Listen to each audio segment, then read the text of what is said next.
Now that we all know what you're. Well, it's no secret. It's a treat. Okay, I'd like to welcome everybody to the Service Delivery Review Steering Committee. We respectfully acknowledge that the County of Haliburton is located on Treaty 20 Mishi-Saugig territory and in the traditional territory of the Mishi-Saugig and Chippewa nations. We acknowledge the shared presence of Indigenous nations throughout the area and recognize its original inhabitants as the stewards of its lands and waters since time immemorial. Could I have a mover and a seconder to adopt the agenda today, please? Councillors Carter and McKechnie. Moved by Councillor Carter, seconded by Councillor McKechnie. Be it resolved that the October 11th, 2023 Service Delivery Review Implementation Steering Committee agenda be hereby approved. All in favor? That's carried. Is there any disclosure of pecuniary interest or general nature thereof? Hearing none. Could I have a mover and a seconder to adopt the minutes from our previous meeting of June the 8th?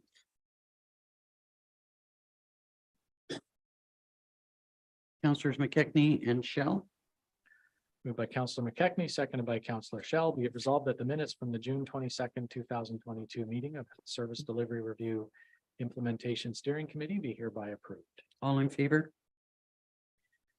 That's carried.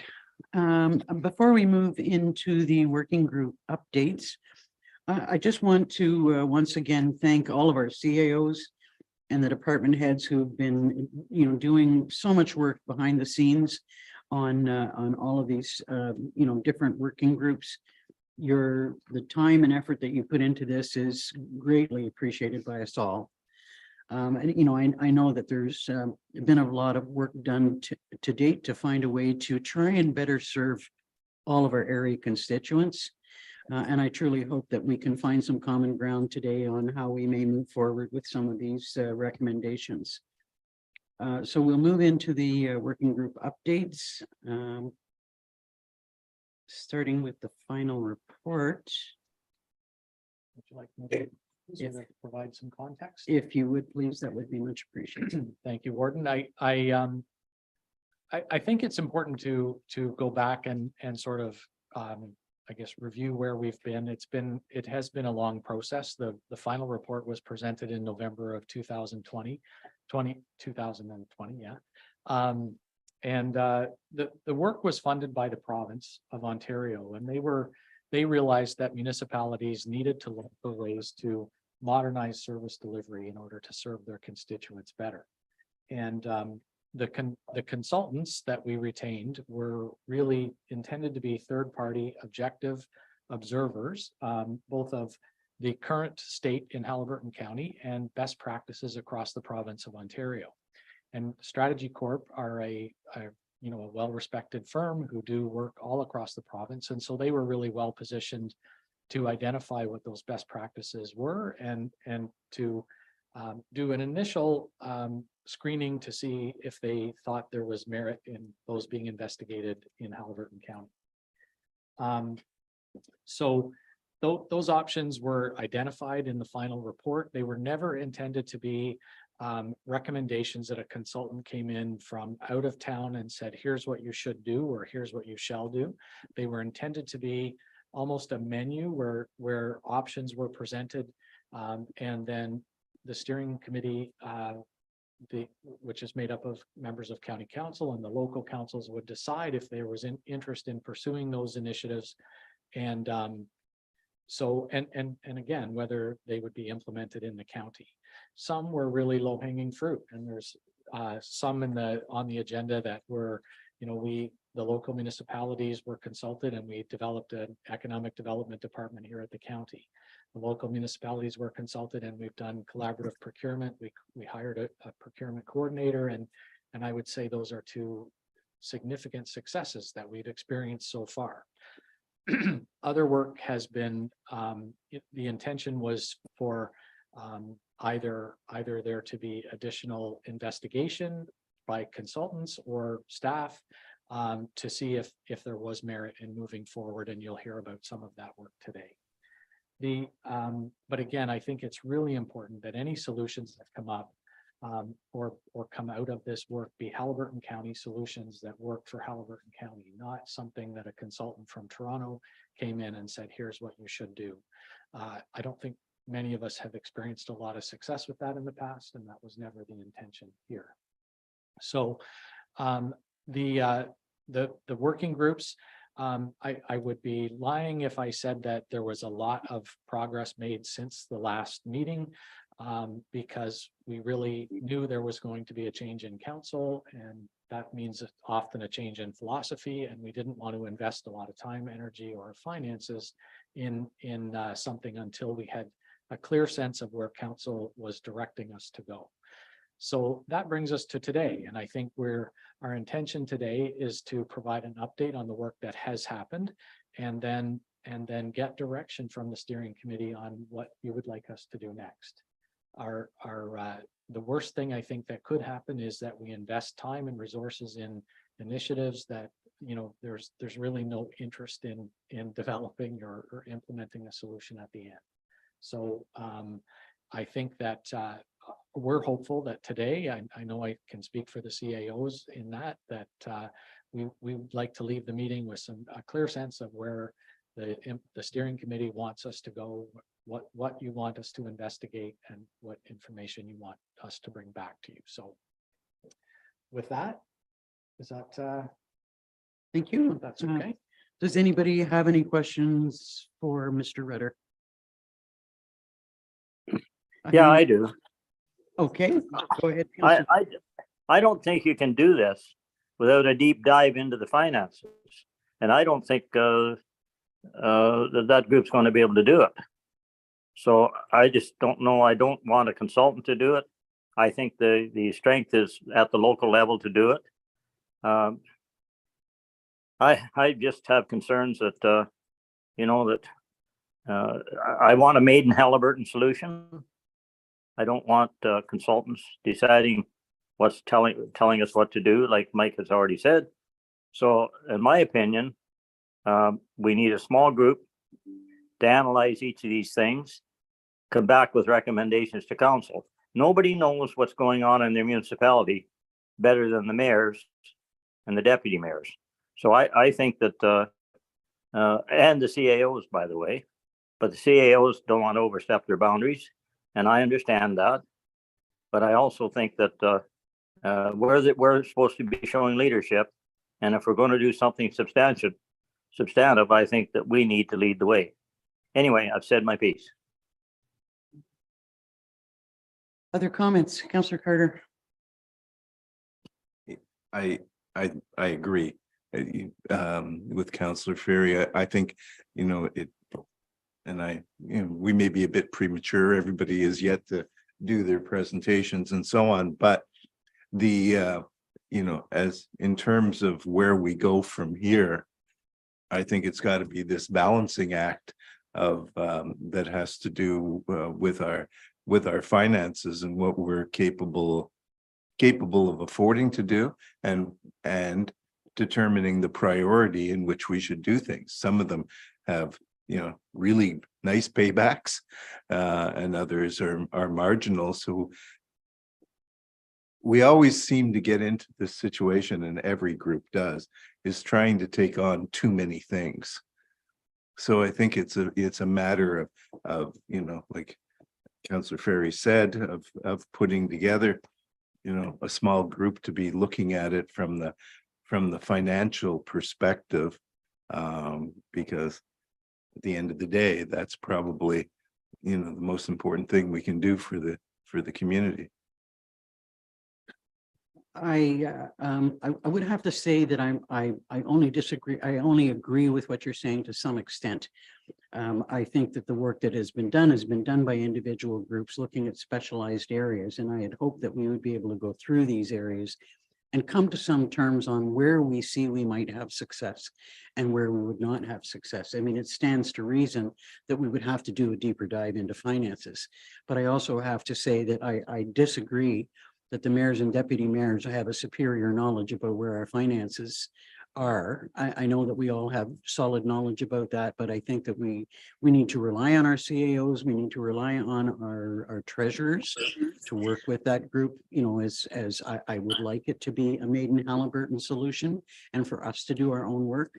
I'm not keen on, you know, having to hire a consultant for all of these things. We might have to hire a consultant for some and have for one. But, you know, I'd like us to go through these individually and come to some agreement on where we see that we can make some progress. Because we've spent a lot of taxpayers' money on this so far, and I just don't want us to say, well, you know, we can't do this. Because I think that there's room for success. And I know that there are concerns across the county about amalgamation versus non-amalgamation, but I think that we can find successes without amalgamating. I really do. I think we can work together and make things a lot easier and to understand, easier to process, and easier to work with and afford by continuing to go through this process. So if you would acknowledge that we go through these reports one by one and see where we may be able to come to some agreement. Councillor Fury. Well, I just don't, I don't disagree with you, Warden, but how the hell do you make decisions that aren't financial in today's world? We have to boil down to that point, and maybe going through the process you're talking about, we'll get there.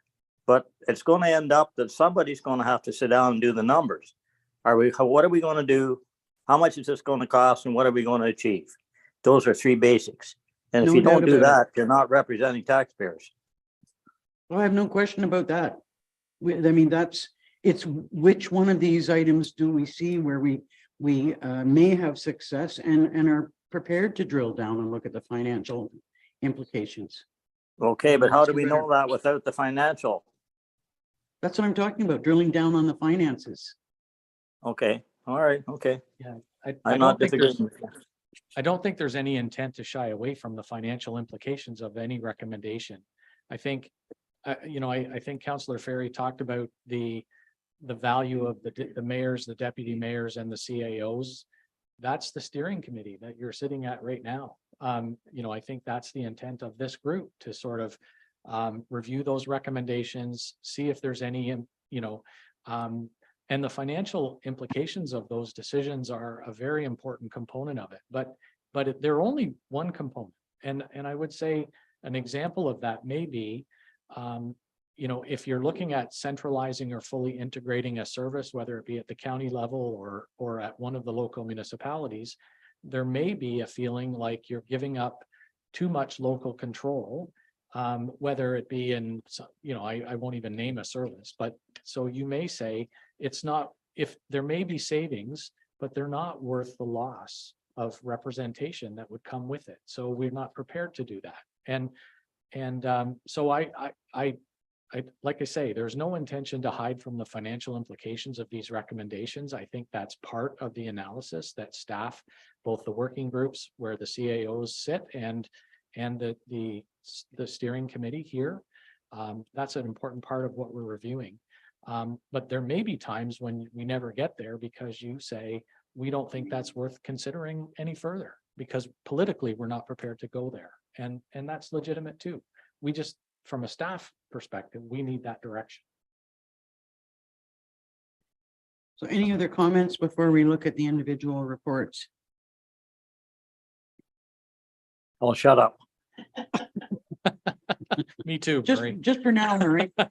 We'll each have an opportunity to have input into each one of these reports and see where we stand. So we'll start with roads, bridges, and drainage, and that will be presented by Shannon Hunter, who's Highlands East CAO. Welcome, Shannon. Thank you. Good afternoon, Warden Danielson and members of County Council. Hopefully you can hear me okay. Yes, we can. Okay, great. So the roads, bridges, and drainage working group, it was comprised of public works managers and CAOs from upper tier and lower tier municipalities. And we started meeting in 2021. And we've actually met right up until 2023. And so the purpose of my report is to provide some of the items that we were working on and highlight some of our successes and highlight some of the areas that are still further direction will be required. So one of the first items in the final report from the service delivery review was capital project bundling. There was felt that there was opportunities across upper tier and lower tier municipalities. So procurement was looked at in detail, and a few things were identified in order to be able to do a thorough capital project bundling. We needed to identify same procedures like budgeting and when we were prepared to what our data looked like. So when we did that, the working group provided a list of potential areas for collaboration. They also provided a list of items that individual municipalities or county and lower tier municipalities worked together on and had quite a few successes. So in 2022, each manager was provided a list from the county of all of the procurements for the year. And this was one of the successes where each lower tier municipality was able to identify to the upper tier municipality which ones we wanted to collaborate together on. And I believe each municipality can state that there were quite a few successes.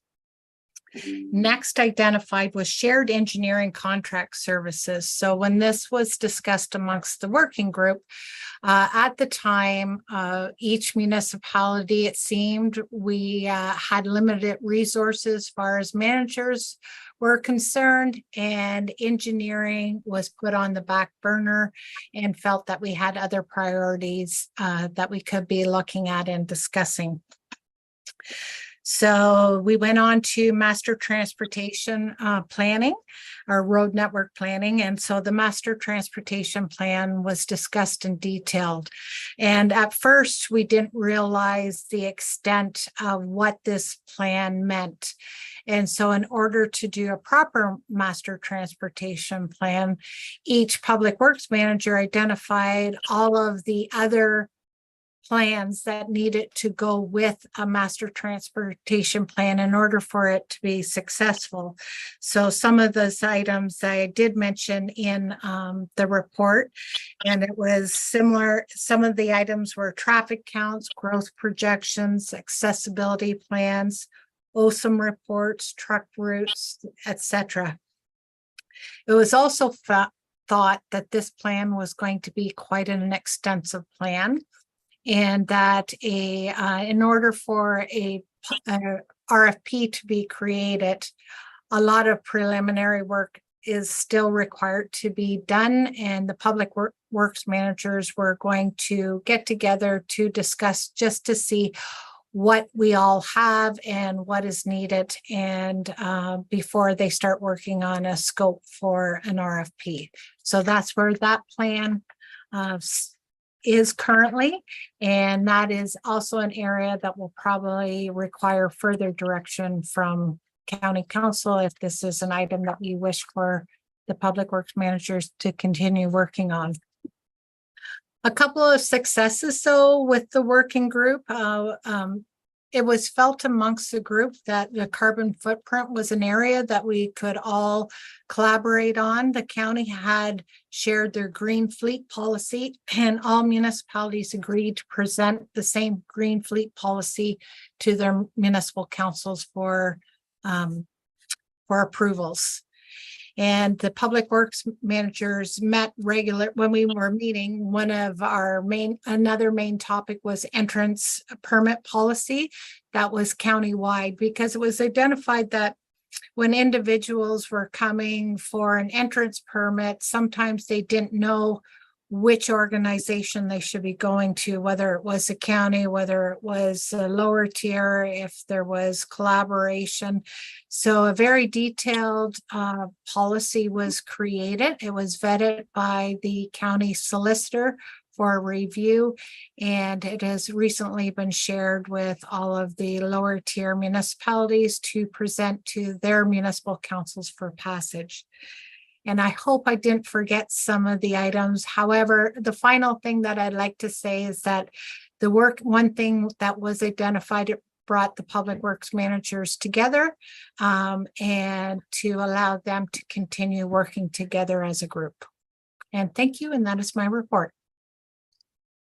Thank you so much, Shannon. And that's something that I wanted to mention in the beginning, was one of the successes that we've already seen are the various groups like Public Works and Planning, Building and Bylaw, Waste Management. And, there's been so much success seen there with the CAOs meeting together on a regular basis. I see that as a major success for us all to begin with.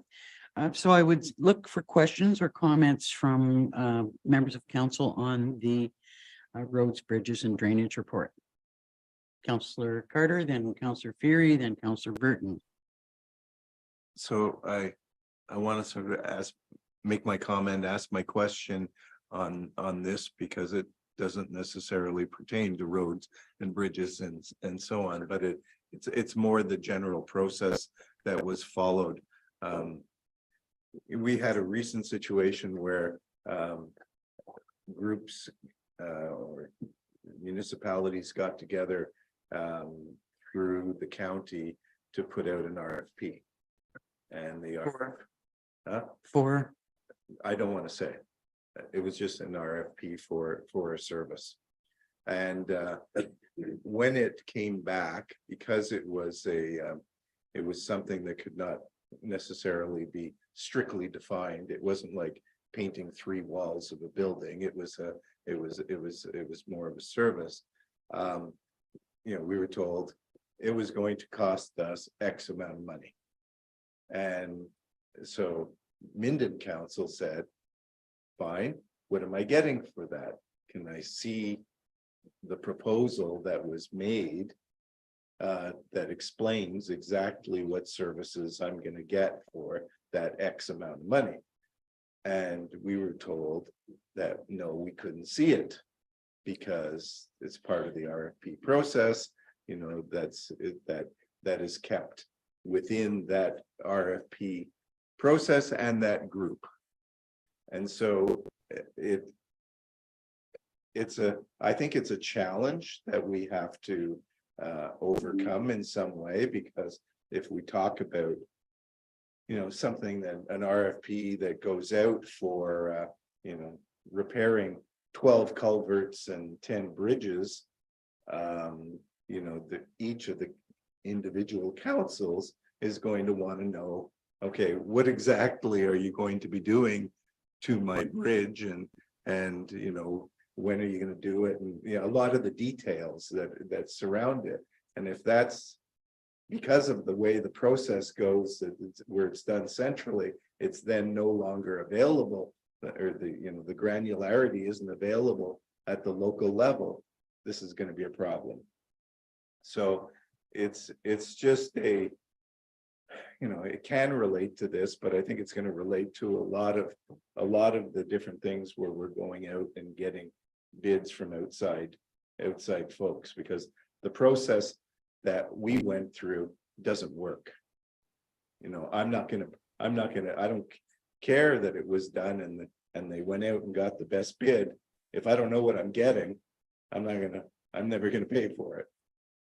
So that's not the first time that I've heard this concern, from several municipalities. And I certainly, I'm looking at this from a general perspective, rather than, directly associated with roads and bridges. Sure. I hear your point now.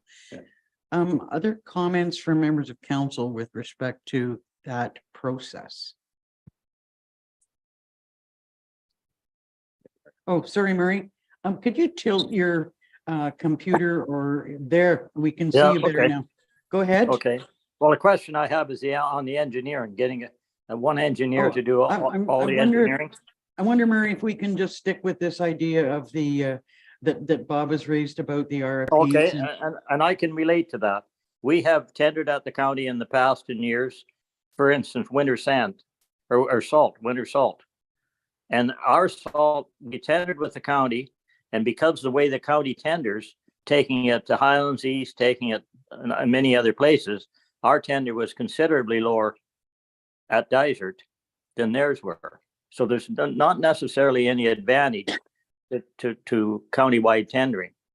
I just want to make that out. So I don't know. I think, by the way, Sharon, I think you did a great job. You did a lot of good things here. So I'll just leave that and I'll come back to the engineering a little later. Any other comments with respect to Councillor Carter's concern? Mr. CAO? There's 5 of us Right. that have that title, so. I guess there's a few things I think we can do, particularly in areas, I think what I heard you say was that in some, the political involvement isn't necessary, whether it be culverts or something like that, not so important. But for some services where there's a direct council involvement, or it may be, it's more important to get the political input, and so we need to make sure that our process is, works for that. I think that's what I heard. I would say that we've done a few things in the past, but I think we need to make these decisions early in the process rather than at the end.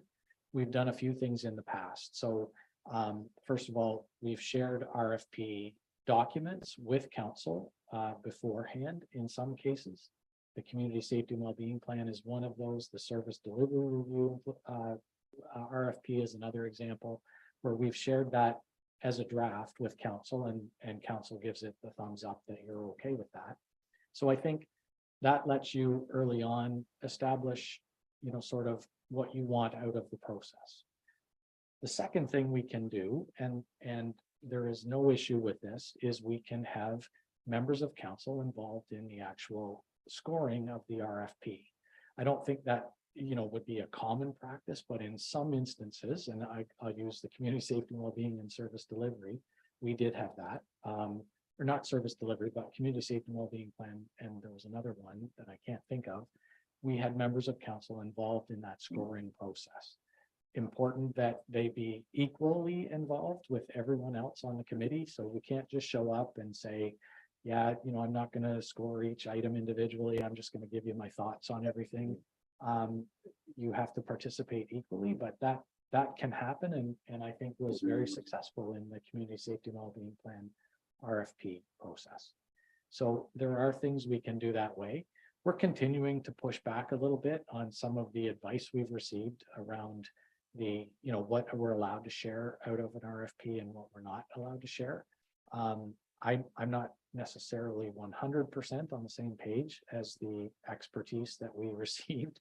And so we're continuing to push back on that a little bit. And, I think it's important that we share enough information that the decision makers feel comfortable moving forward.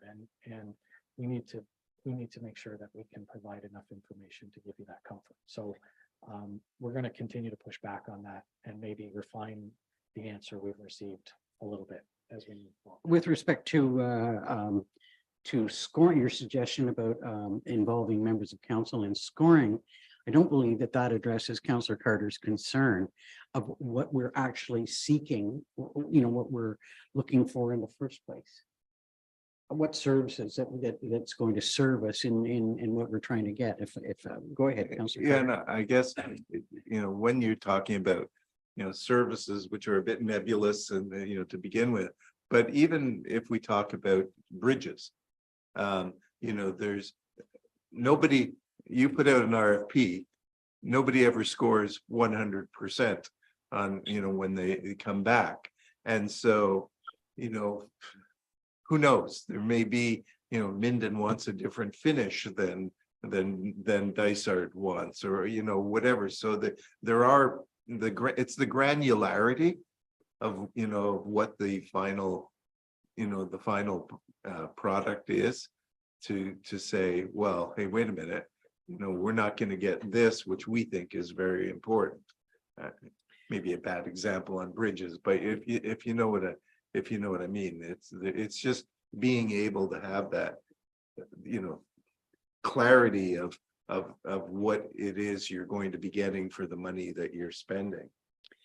I do think that we need to remember that, you know, although we're responsible ultimately for the budget, that there is always a clear line between management and operations and policy setting, which is what our responsibility is. But there are, I hear what you're saying. When it comes to certain RFPs that are with respect to council's, well, I'll just come right out and say strategic planning might be one perfect example of where it's something that's being done for council's purpose, and council needs to know or would want to maybe possibly know what they're getting out of an RFP.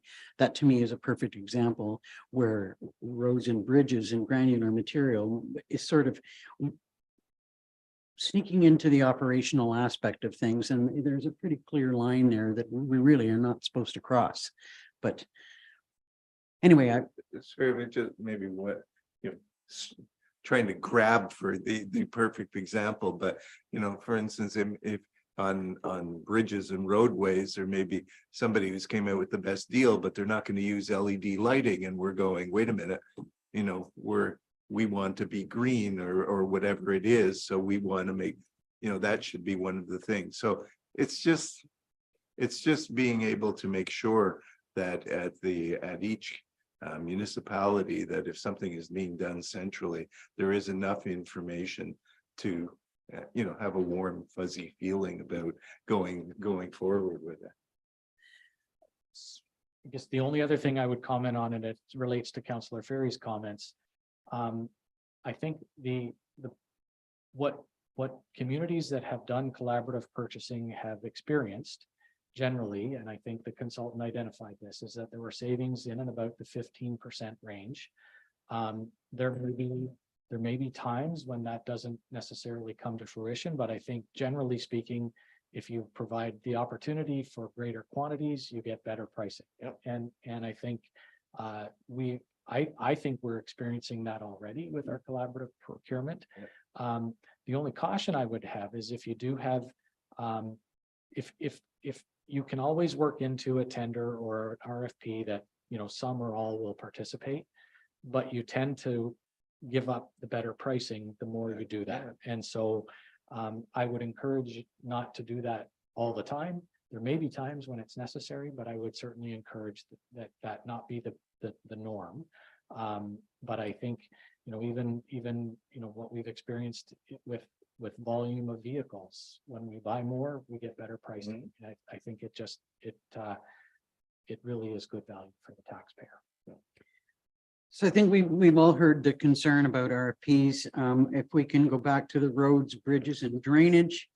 And I know that Councillor Ferry was next in line to. I know, I was about to say that. We'll go to Councillor Burton and hear the comments that you've got to make about Shannon's report, and then try and get back to Murray. All right, thank you. And Shannon, thank you for the successes that you guys have had. The positives have been pretty exciting for me. I'd just like to touch quickly on, and maybe I missed it someplace, but the master transportation plan, MTP or whatever we call it. Can a lot more of that not be done in-house?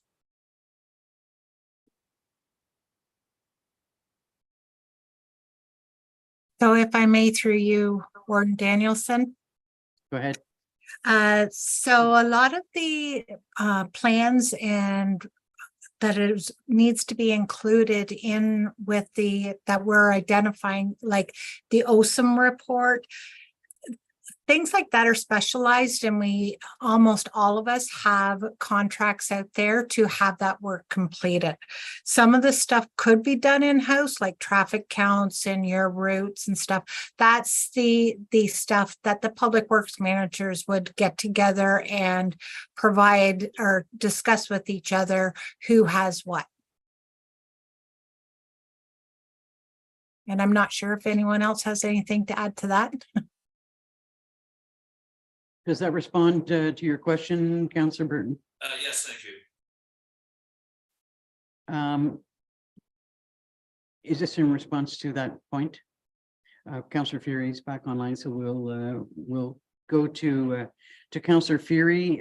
Your comments that you wanted to make on the roads and bridges report. Well, engineering bothers me. We can take one bid in a 1 year time across the board. But you know what, when you take one engineer and you start using that engineer all the time, you don't have a competitive field. They got the inside track, so they're going to get all the bids. I find that dangerous. It was dangerous in private enterprise, and it's going to be dangerous in government. So we see the federal government, what they're doing with big contracts. So I don't mind doing that on a one-time basis, but I think we have to go it every year as townships and get the best engineer we can. Councillor Dayu. Thanks very much. While appreciating that this is a roads, bridges and drainage working group, I wonder if there is scope in a master plan for things like docks and landings, which is a really important piece of our transportation culture and practice in the Highlands, and parking at docks and landings. It's a question that we struggle with all the time in Algonquin Highlands. Can't speak for the other townships, but I imagine there's at least partial recognition for the difficulties there. I do think that that's a core part of who we are. We're not just roads and bridges. So I'd be curious to hear if there's a home there for that. Also, I wonder about if the MTP Yeah. is also a home for our active transportation goals, things like the rail trail or other paths for bicycles, but any form of active transportation that again kind of meets the culture of our community, and our desires to become more of an active transportation county. And then I guess on top of that, while appreciating that the lists or the reports that are listed in the report that have to feed into the plan is not exhaustive. Just to confirm that our corporate climate change commitments are also part of that listed group of reports, and that we're, if an RFP goes out, that those commitments would be part of the maybe not the headline, but would certainly form part of what we're looking for, and in how to further those commitments and be able to show real progress on them. Any comments with respect to those suggestions? I think time will look after some of those issues. Councillor Rayal. I actually totally agree with what Councillor Dayo just said. For instance, boat launches, we all have them. And at the end of the day, unless your water and your boats are different than ours, the concept of building a boat launch is going to be similar, more related to where is it located and the type of water that it's being dealt with. So I don't know why it wouldn't fit into that general category as major construction. And I also agree too with the whole concept of the idea of I don't get the right word, but the modern day terminology for mobilizing yourself using a bicycle rather than a car, and the types of things that are related to that. So it's not so much the car and the bicycle, it's what they travel on, the overall concept of building something that will be sustainable. And we have a whole gamut of different ways of doing it, depending on what it is we're going to apply it through. Again, I realize that we all have trails, and now we can get the two mixed up. But I think if we could turn that over to this committee and get a definition of what we could consider as common type stuff. I know we've got about 4 or 5 different trails that are in our area that are really kind of sort of roads. They're used by ATVs, or used by bicycles, or used by something. It's not like going in the back bush and hiking through something. So I totally agree. We should be looking at that as an extension of it. Councillor Carter. My only fear will be that, we're in a situation where we are behind in our infrastructure. You know, the bridges, the roads, the culverts, you know, how many have we all had to do over the last little while, and then some damn beaver comes along and, you know, we're doing another one. I again, back to this whole concept of us trying to do too much. I'd hate to be adding all this into something where a group is already overworked and behind.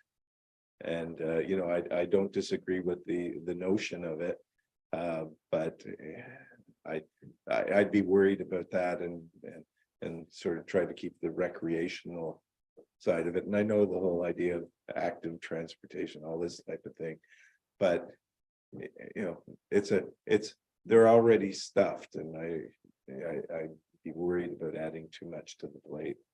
I tend to agree with you, and I mean, I was sort of thinking, gee, I wonder if we should be looking at this as opposed to roads, bridges, and drainage to an overall transportation plan. But there are other transportation documents, active transportation documents and plans that are in place. I see some of this as being sort of tourism, trails and tourism oriented, as opposed to, like, I'm very much concerned about how far behind we are with our basic infrastructure. But they do all feed into the things that we need to look at, and are really an indication of how much we have to try and fit into, you know, a limited budgets. I guess what we need to hear, and what the working group needs to hear, is, do you want the group to continue to drill down further on things like have been, you know, listed: truck routes, development charges, accessibility plans, growth projections, traffic counts, those sorts of things? Do you want them to continue working on those items and looking at drilling down further into the financial aspects of what we need to do? I know when I first looked at this, that I thought, oh my God, here we are looking at up to $500,000 for another consultant. That's a heck of a lot of money. And I see that there's some opportunity, or I think that there's some opportunity for us to see some savings there. But how do you see us moving forward with this particular part of service delivery? Because that's what the working groups need to hear. Councillor Carter. Sorry, back to the broken record. You know, I think we have to look at the finances of all this. You know, this is number one. And, you know, I'm not willing to say, okay, yeah, great, go with it, you know, until we see the other 10 or so. And, you know, we're going to have to come up with some list of priority from the perspective of what it is that we can afford to do. And it's, when I say afford to do, it's not only money. It's, you know, it's the administration of it, and it's the, you know, all the people's time, because we all have small organizations, and, you know, it all goes up to the, you know, to the CAO often. And so there's an awful lot of, you know, ways that they're being pulled already. And so I think we have to determine how much we're going to be able to do. Thoughts from other members of council on how to move forward? Councillor Dayu. Yeah, I mean, I'm inclined to agree with, you know, with Councillors Carter and Fury on that, in that what we're looking for here, and everyone knows this, I'm not trying to preach, but is a return on our investment. And there may only be a few things that collectively will create a return on investment. And what we don't have yet, because we've not perhaps instructed the working groups to come back with, is there a return on investment for us to want to go ahead with it? I don't know, even if they could offer their gut sense if they think there's a really exciting return on investment here, or not, because I don't know enough, having not been part of the process, to say whether there would be. Other comments about how we proceed with this? Councillor McKechnie, then Councillor Fury. Yeah, I'll just say short little blurb that makes me nervous when you start talking about consultants and throwing out the fee like you did, Warden. I think we have a lot of very bright professional people on all our staffs, and I think utilizing everybody together and not having to reach out to those consultants. I think they're just telling us things that we already know, and we just have to prioritize them. Thank You know, I know that it's painful to hear about the cost of consultants, but I also know, you know, as Councillor Carter referred to the workload. I mean, all of our CEOs and department heads and, you know, they all have roles and responsibilities, and they're pretty much up to their necks in workloads, that when we ask for more, do they have the capacity to deliver that? So we, you know, there's the balance in using staff over consultants, or vice versa.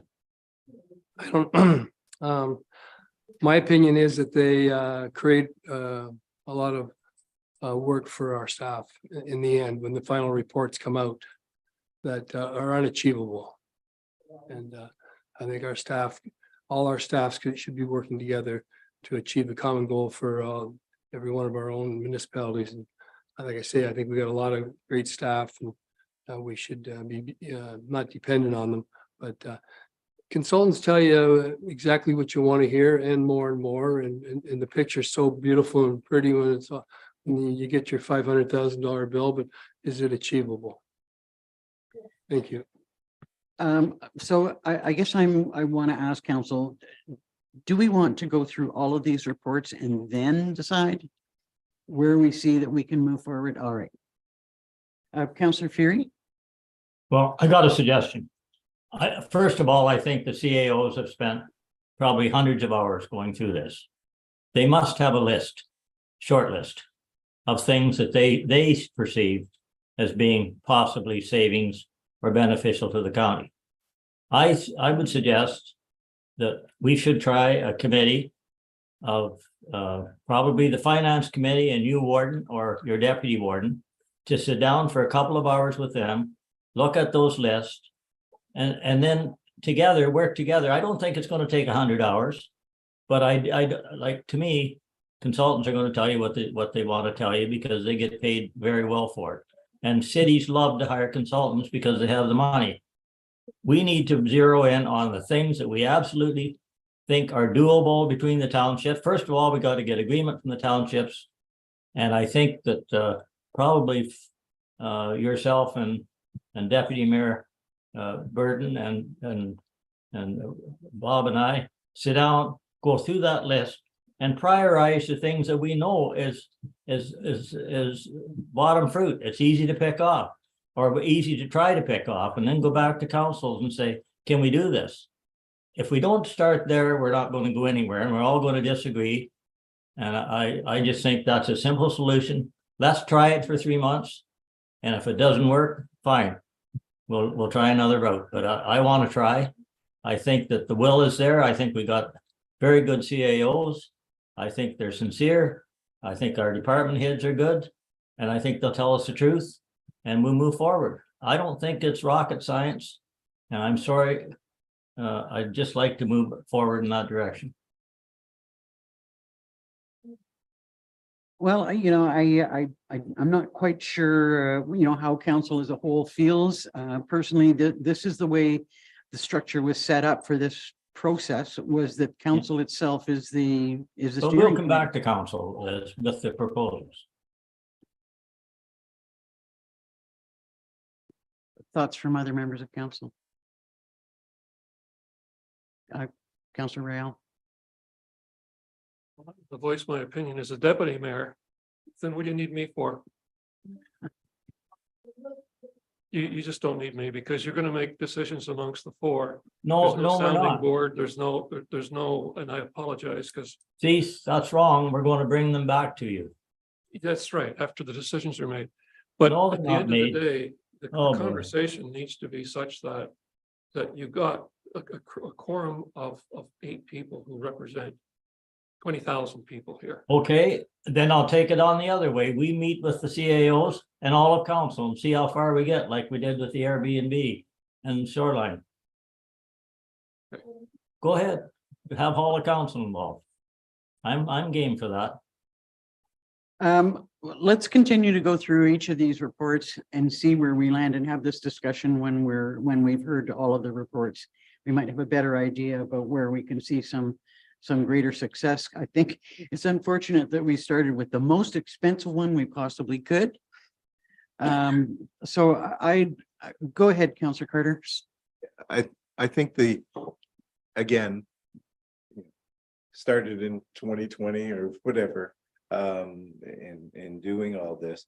But, we've had staff and CAOs, and as Councillor Ferry said, spending, hundreds of hours of work probably in getting this together.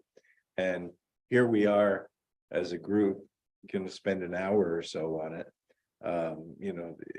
The idea of, going through them all right now and receiving them as information and being able to absorb it and then figure out the way to go forward. It's just, if you take frustrating maybe for all the CAOs and all the work that they've done and department heads, but the fact is that, in an hour and a half, we're not going to be able to absorb it all and make really good decisions. So I think we need to go through it, hear what they have to say, receive it all, and then figure out how we proceed. Okay, so hearing that, next up are building, septic and bylaw services. And that is being delivered by Mr. Redder. Thank you, Warden. I guess to go back to the individual or the final report, I think what we heard the consultant say is that they interviewed council members, they interviewed staff, and they interviewed members of the building community. And what they heard were really two major concerns. There was, or three major, I guess. There was concerns about concerns about the different processes being followed that the building community was experiencing. So they were working with 4 different departments. They were working with 4 different systems potentially. And there was some concern about that. There was concern that there were challenges servicing portions of each municipality. There were corners of I believe each of the municipalities that were more challenging to provide service to than others.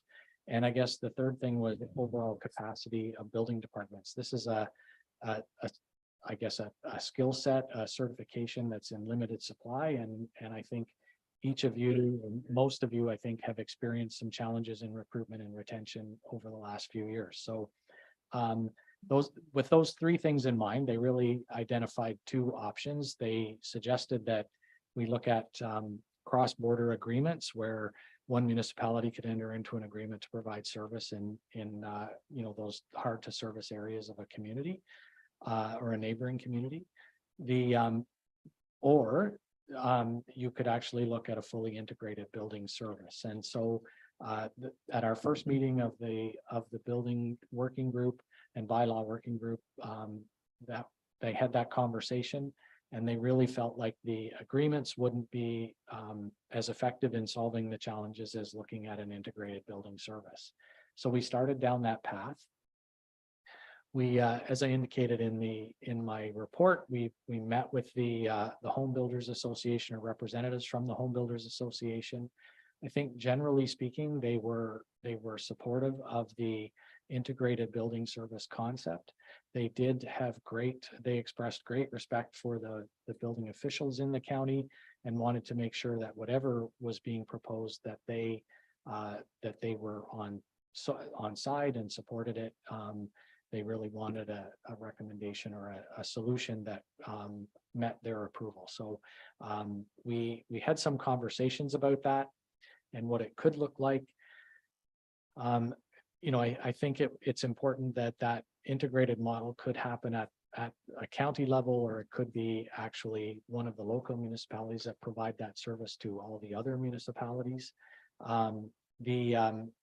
There was a conversation about bylaw enforcement and ultimately what bylaws could be enforced by the building staff and would there need to be separate bylaw enforcement staff?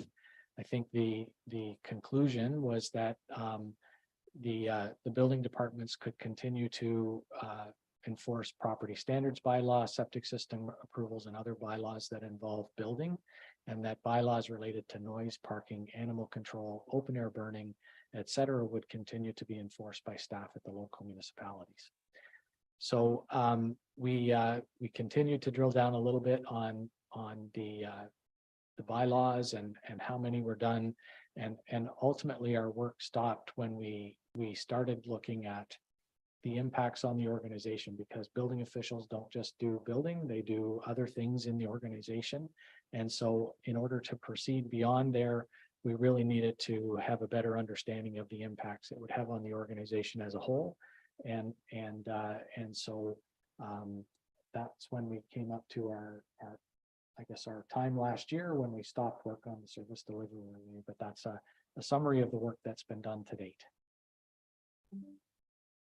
Comments on building, septic and bylaw? Councillor Shell and Councillor Carter. Thank you. This is just an example of one of the services that's provided within the whole county, where we have 5 different departments that we're all desperately trying to staff.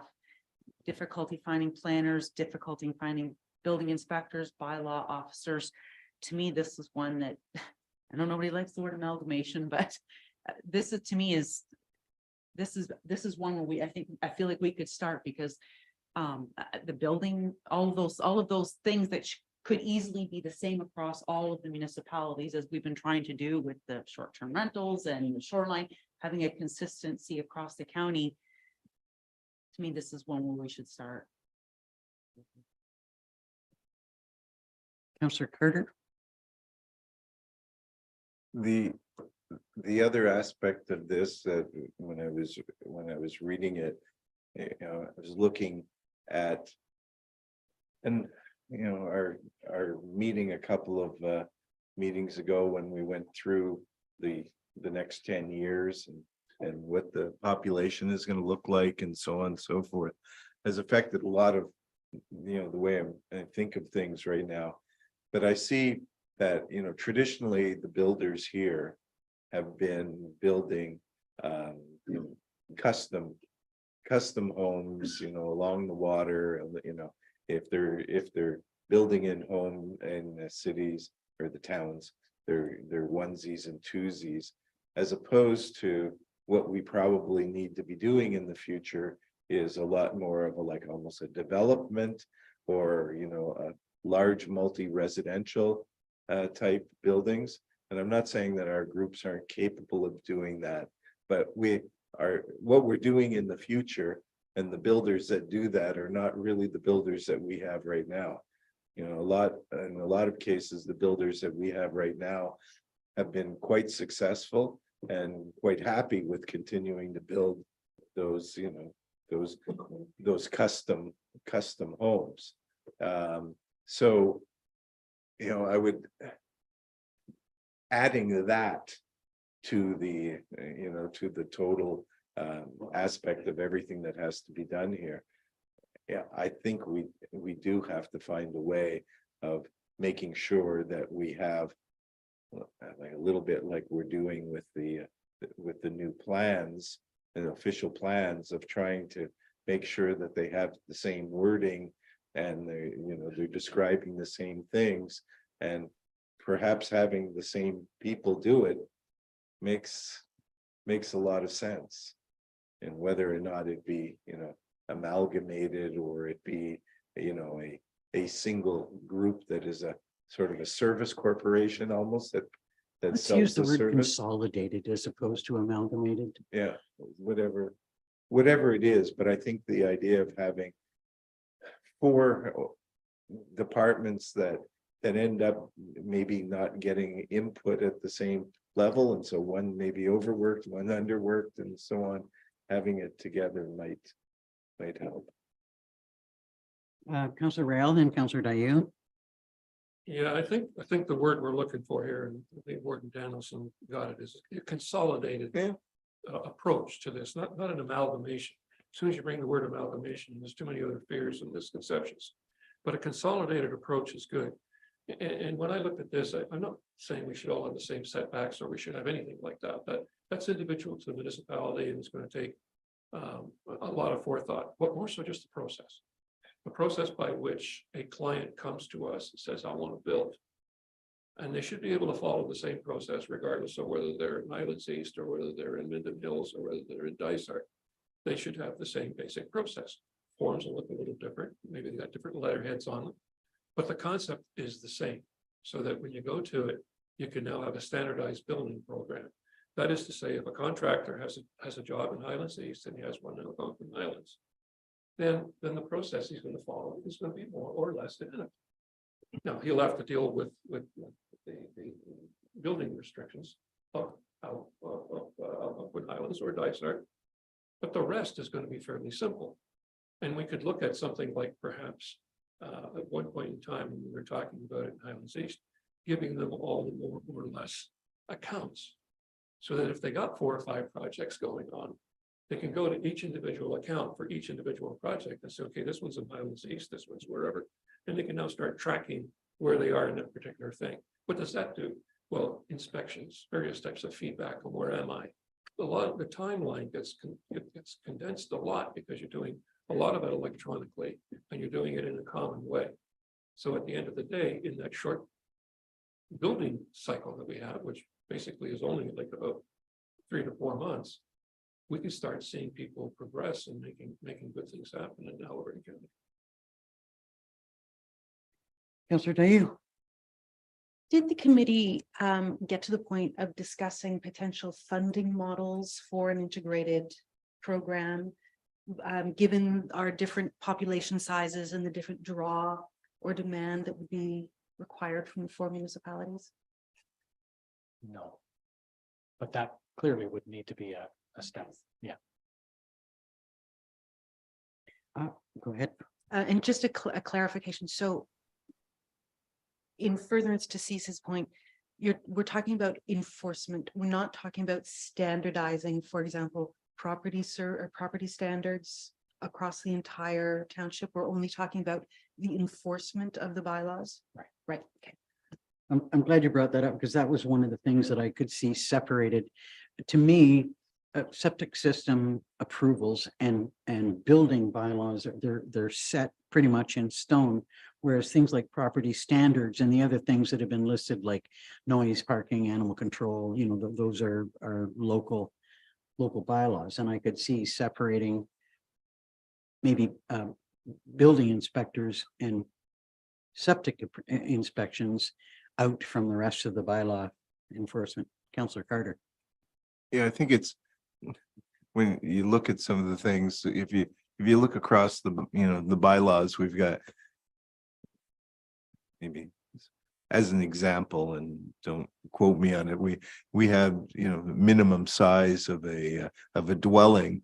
We had a couple of people referring to it in square feet and other people in square meters. And then, side yards are, it's 4 meters in one place and 4.5 meters in another place. I think that there's a whole bunch of general things that we could agree on. There may be some, a difference between 20 meters back and 30 meters back from the high water point or something like this. But, there's a lot of the small details, like the height of the building and all these types of things. That's what drives people crazy. I'll always remember a few years ago having, at Minden, having in the planning department, having some builders say, well, here's my plan for the garage I'm going to build for somebody, and them telling them, no, you can't build that. That doesn't meet. And he says, I just got it approved last week. Oh, where'd you get it approved? Well, in Dysart. Well, yeah, well, there's different rules. I mean, how different could it be? And how different does it need to be? So I think that there's an awful lot that can be put together and made, very, very similar. Any other comments on building, septic, and bylaw? Seeing none, Thank you, Mr. Rutter. We will move on to waste management and welcome Mr. Kennedy, acting CAO from Indian Hills. Thank you, Madam Warden and members of council, for the opportunity to speak to you today. I can assure you that the Waste Management Committee is working towards consolidated approach to waste management in Haliburton County. The report you have in front of you, I must admit, is dated. I wrote it, tried to update it, but I hadn't been a part of the process for more than a year. So this document is background, and if we could have John Watson brought up as a participant. I talked to him and he's going to update council on a number of areas: producer responsibility, blue box, food recycling, and hazardous waste. Corey and John both gave me information after my report was filed, so I've submitted the revised one to the CAO, and he can distribute it to council. But so we'll get John to walk us through it. In the meantime, we have been working on a number of initiatives, so I'm pleased to report. And the new report actually has a lot of data in it that John and Corey have provided. And basically it's for information, and also just that we're working towards the RFP has been put out for the single tier delivery model for the county, and Dillon Consulting is the company working on the project. And I don't have any update, unfortunately, on that. My records are incomplete. I must apologize. Well, we will just move over to Mr. Watson to see what he's Yeah, got he's to add. he's the wealth of knowledge today. Thanks, Pat. Good afternoon, everyone. I'm happy to be reporting on the Waste Management Service Delivery Review on behalf of the CEOs and my counterparts of the other municipalities. As Mr. Kennedy alluded to, the intermunicipal service delivery review process has continued. The 4 municipalities in the county developed a RFP that was issued with funding coming from 50% from the county and 50% split between the 4 lower tier municipalities. That RFP was awarded to Dillon Consulting, who is currently working on a single tier waste management service delivery model for the county. They've completed kind of the current state of affairs, looking at our budgets, our operations. They have visited our sites. They're currently working on the future state, so looking at what a future service delivery model for waste management could look like within the county. And the expectation is that Dillon will present to the county and the 4 lower tier municipalities later this year or into the new year on what the report is recommending on how to proceed with a single tier waste management service delivery review or delivery model. The second major project that we are going through is the Blue Box transition, part of the extended producer responsibility. As all of the councillors are aware, in 2021, Ontario Regulation 391/21 Blue Box was passed, and that regulation aims not only to expand the Blue Box program to more communities and standardize the Blue Box, but also to make the producers of paper products, packaging, and packaging-like products 100% financially and operationally responsible for the residential Blue Box program. And this legislation applies to residential and multi-residential dwellings. It does purposely exclude the industrial and commercial sectors and segments of the institutional sector, and those are referred to as non-eligible sources, which I can talk about in a bit. This regulation is being implemented in 2 phases. The first is the transition phase, which started on July 1st of this year and continues until December 31st, 2025. And then the post-transition phase starting in January 1st. There have been some communities that have already transitioned, including the City of Toronto and the City of Ottawa. And reports to date have been that transition to the new system had been pretty seamless, and residents have not really experienced any issues with the new program starting. In Haliburton County, the 4 municipalities all transition in 2024. And then the full transition, the post-transition starts January 1st, 2026. Circular Materials is the producer responsibility organization that has the largest market share, and so they get to create the rules for the new Blue Box system. Circular Materials has issued a number of documents for the respective councils to review.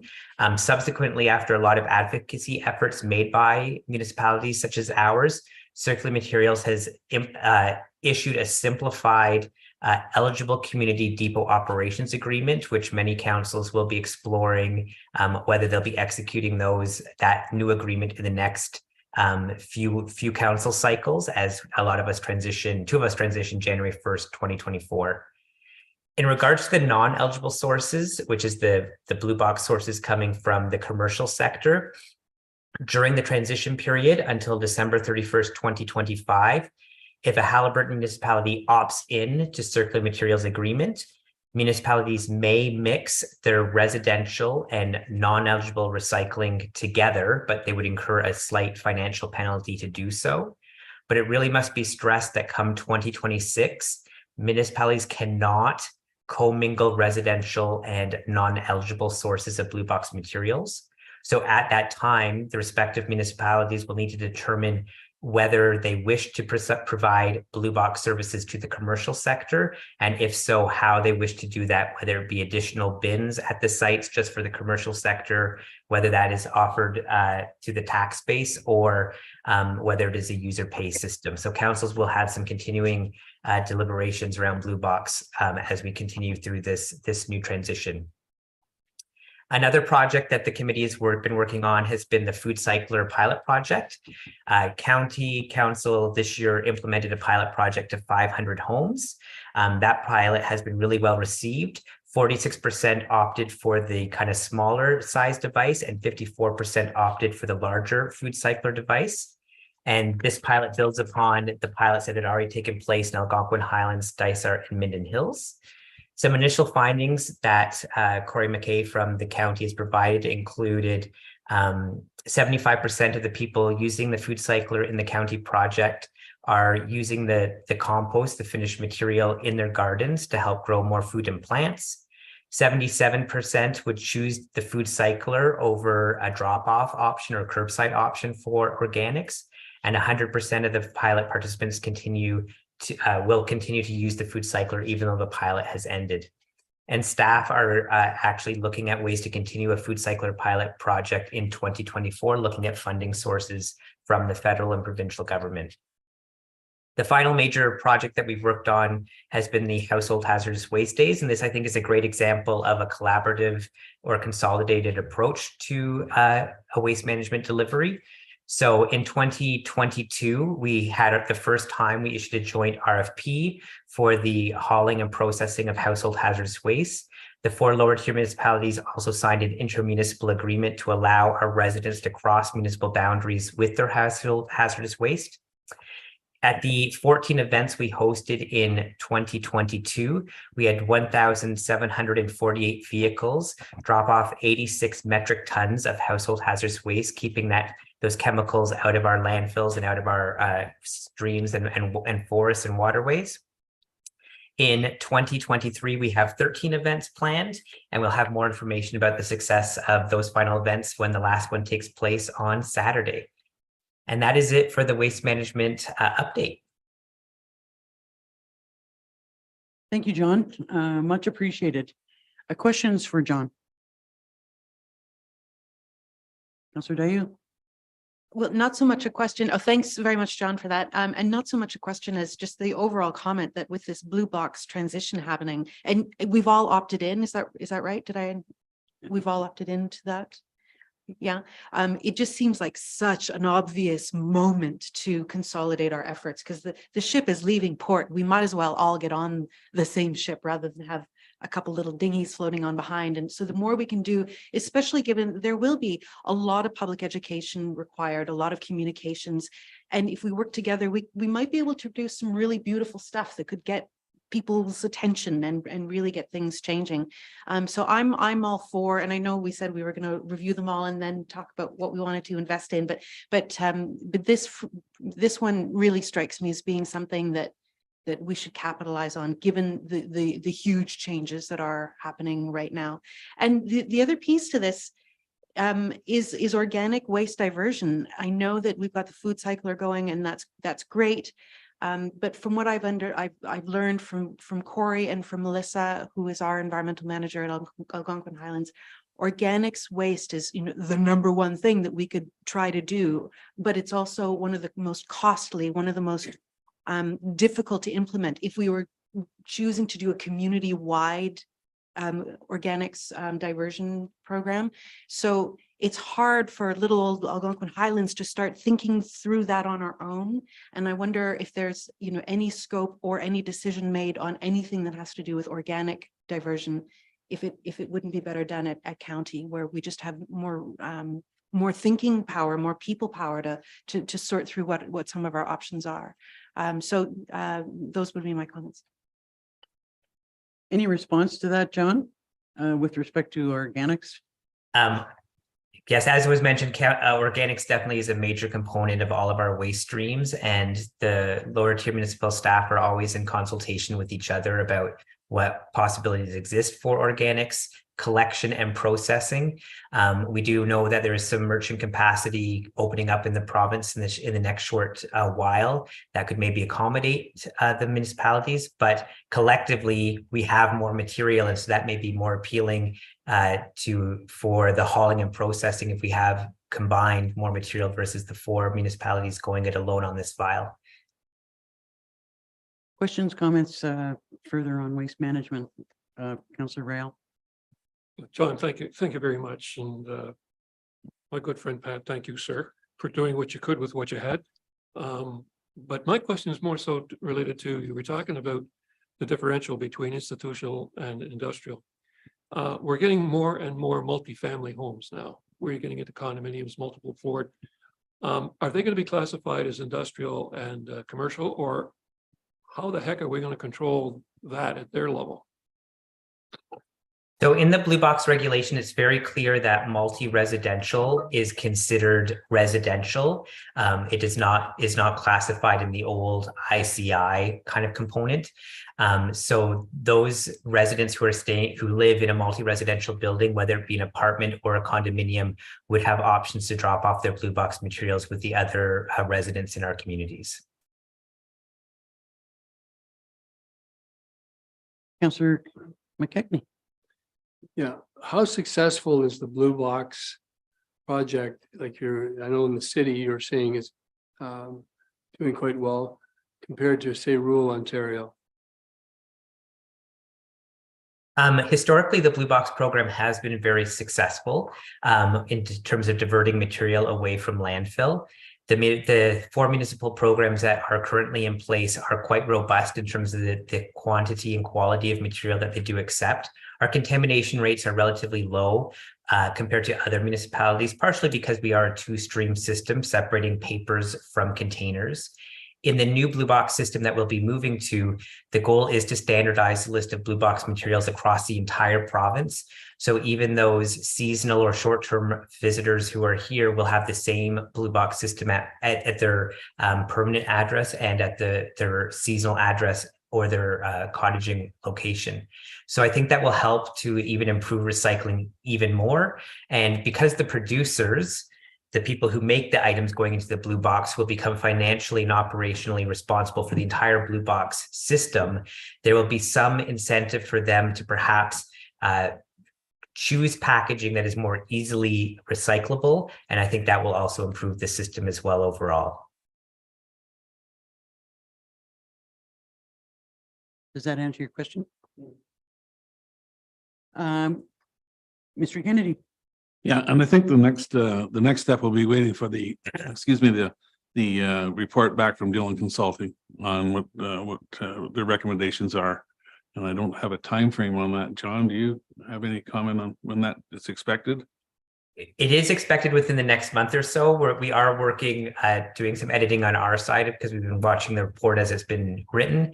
So the committee will likely meet in the next little while to review kind of the status of where we're at. But it should be the next few months for sure that we're ready to present to the 4 lower tier municipalities in the county.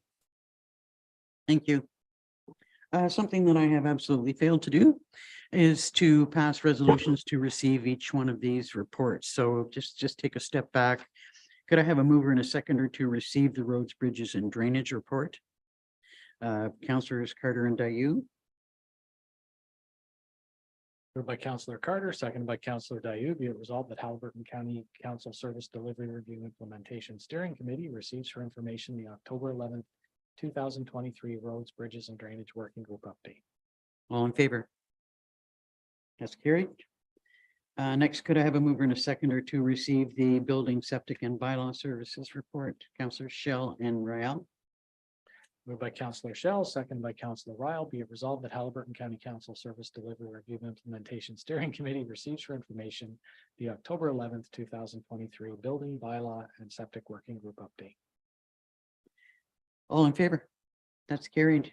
And next, mover and a seconder to receive the Waste Management Report. Councillors Fury and Burton. Moved by Councillor Ferry, seconded by Councillor Burton, be it resolved that Haliburton County Council Service Delivery Review and Implementation Steering Committee receives for information the October 11th, 2023 Waste Management Working Group update. And thank you again, Mr. Kennedy and Mr. Watson. Sorry. All in favor? Thank you. Next up is our planning services, and that will be delivered by Angie Bird, our extraordinary CAO from Algonquin Highlands. Okay, Sheriff. Sorry, Angie. We're just going to take a 5-minute break and we'll get back.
Welcome back.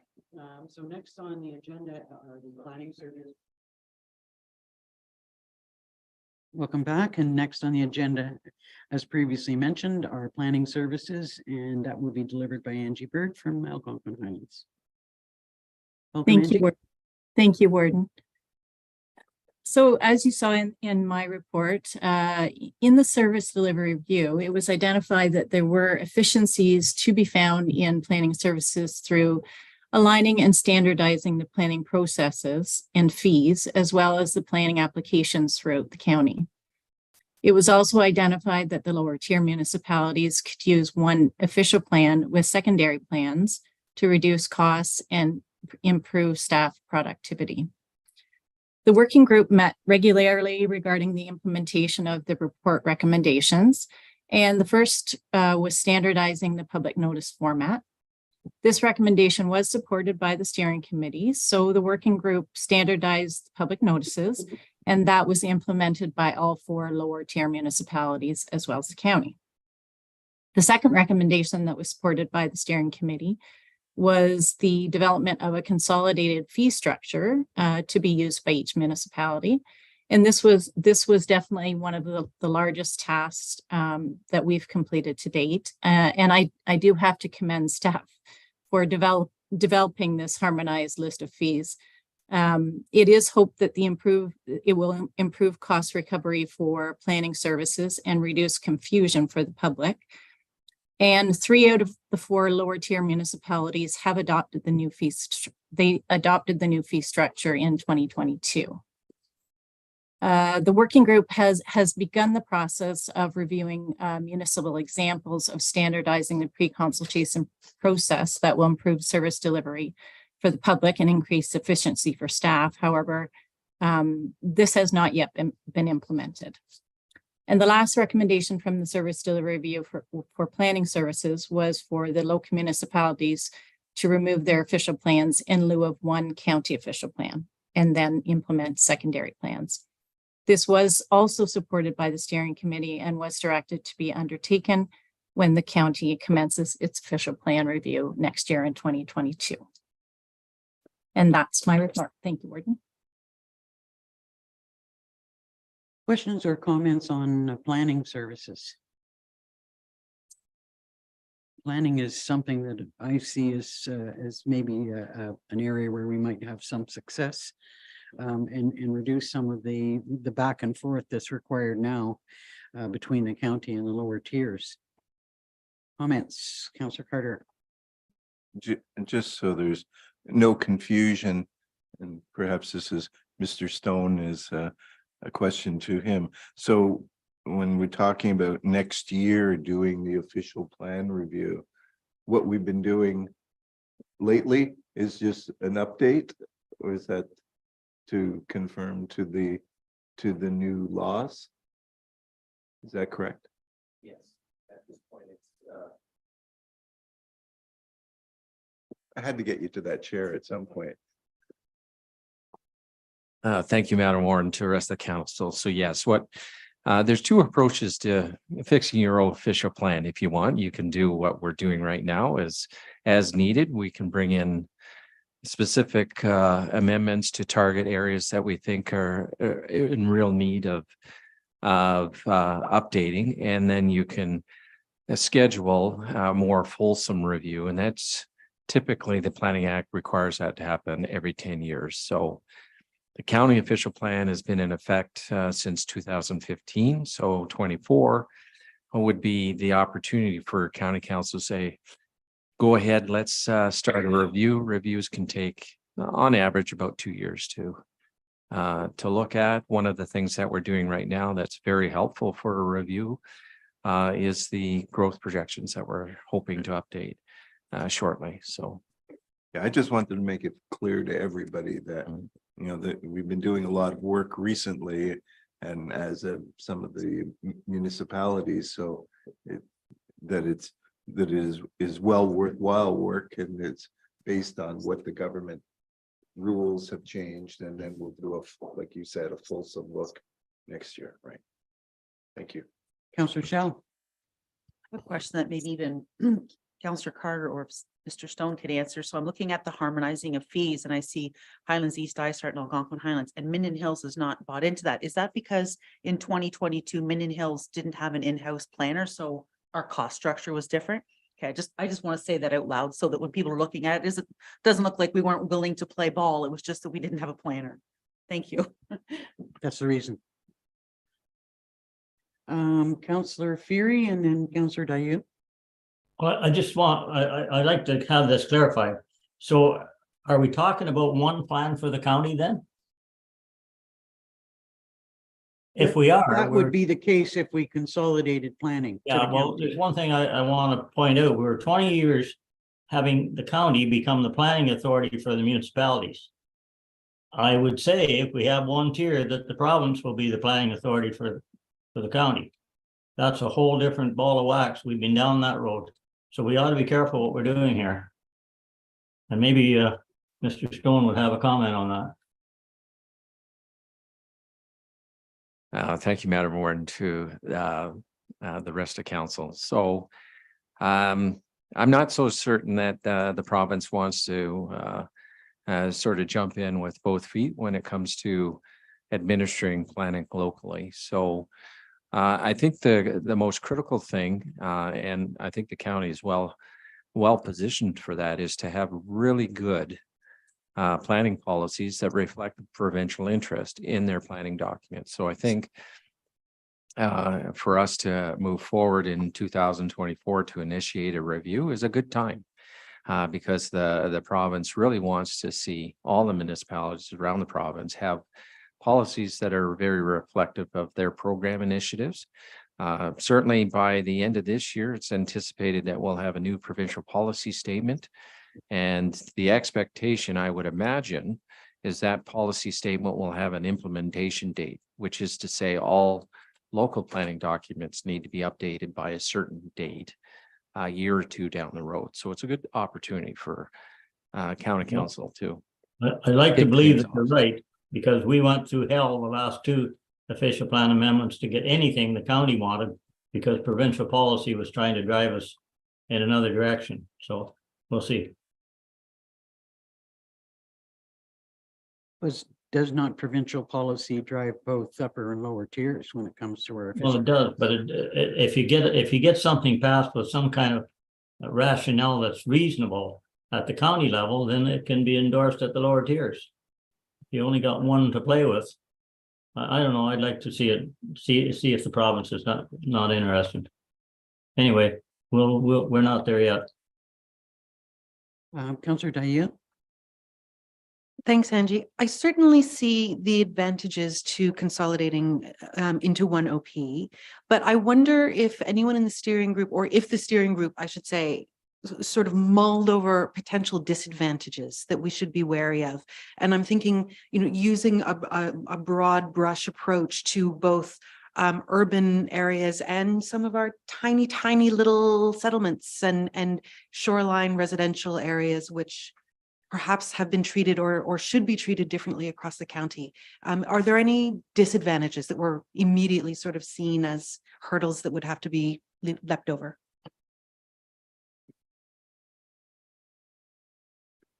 I think that was a question to you, Angie. And if I may, defer that to Steve. He's probably the guru on that question. Thank you, Madam Warden, to the rest of council. So I like to look at it as official plan policy. It's the good, bad, and the ugly. And the advantages of looking at the 5 official plan documents is you can look for certainly areas of duplication. And then you're going to look for uniqueness within each of the official plans as it relates to their communities. And if they're a great unique policy that may have, you can, as the steering committee goes forward with this, they can actually look at whether those unique policies have merit to be transitioned throughout the entire county on that. So that's one thing that's quite exciting but when there was reference to the use of secondary plans, so you can use that as a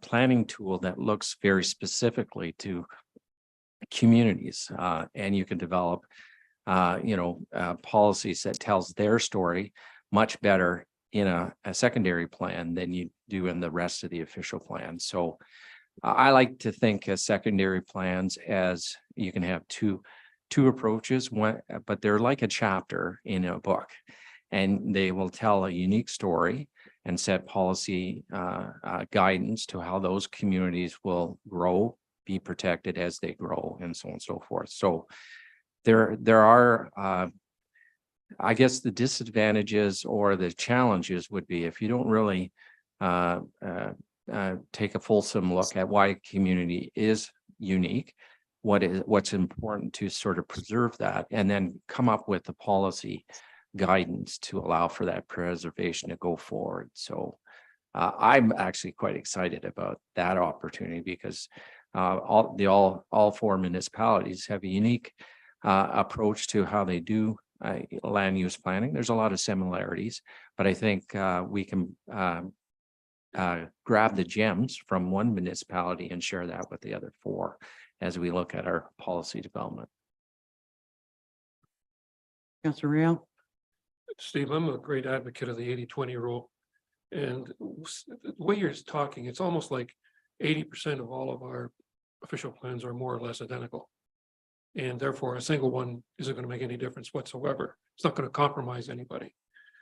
So the individual ones or sub ones, which is what you're talking about, are going to look at more so the unique characteristics of a specific region within the county. Can that be done in the official plan without the secondaries, or does it make more sense to have the secondaries? Through you, Madam Warden, to the rest of the council. So there are 2 approaches when you look at secondary plans. Yes, you can actually have those, as I'm going to call them, subsections or chapters within your official plan. So you can spell them out. That's one way. The other way is to have sort of general guidance policies that allow you to create secondary plans that are themselves a standalone guidance document, but they're actually not embedded in your official plan.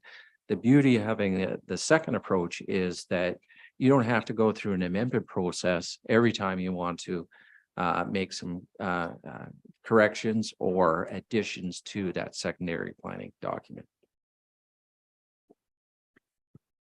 Any other questions or comments with respect to planning? Hearing none, could I have a mover and a seconder to receive the planning report? Councillors Carter and Shell. Moved by Councillor Carter, seconded by Councillor Shell, be it resolved that Haliburton County Service Delivery Review Implementation Steering Committee received the October 11th, 2023 Planning Services Working Group update, summary of recommendations, and work completed for information. All in favor? That's carried. Thank you once again, Angie, and to all the planners and Mr. Stone. Your work is much appreciated. The next report is Human Resource Coordination, and I believe Mr. Kennedy is going to speak to that.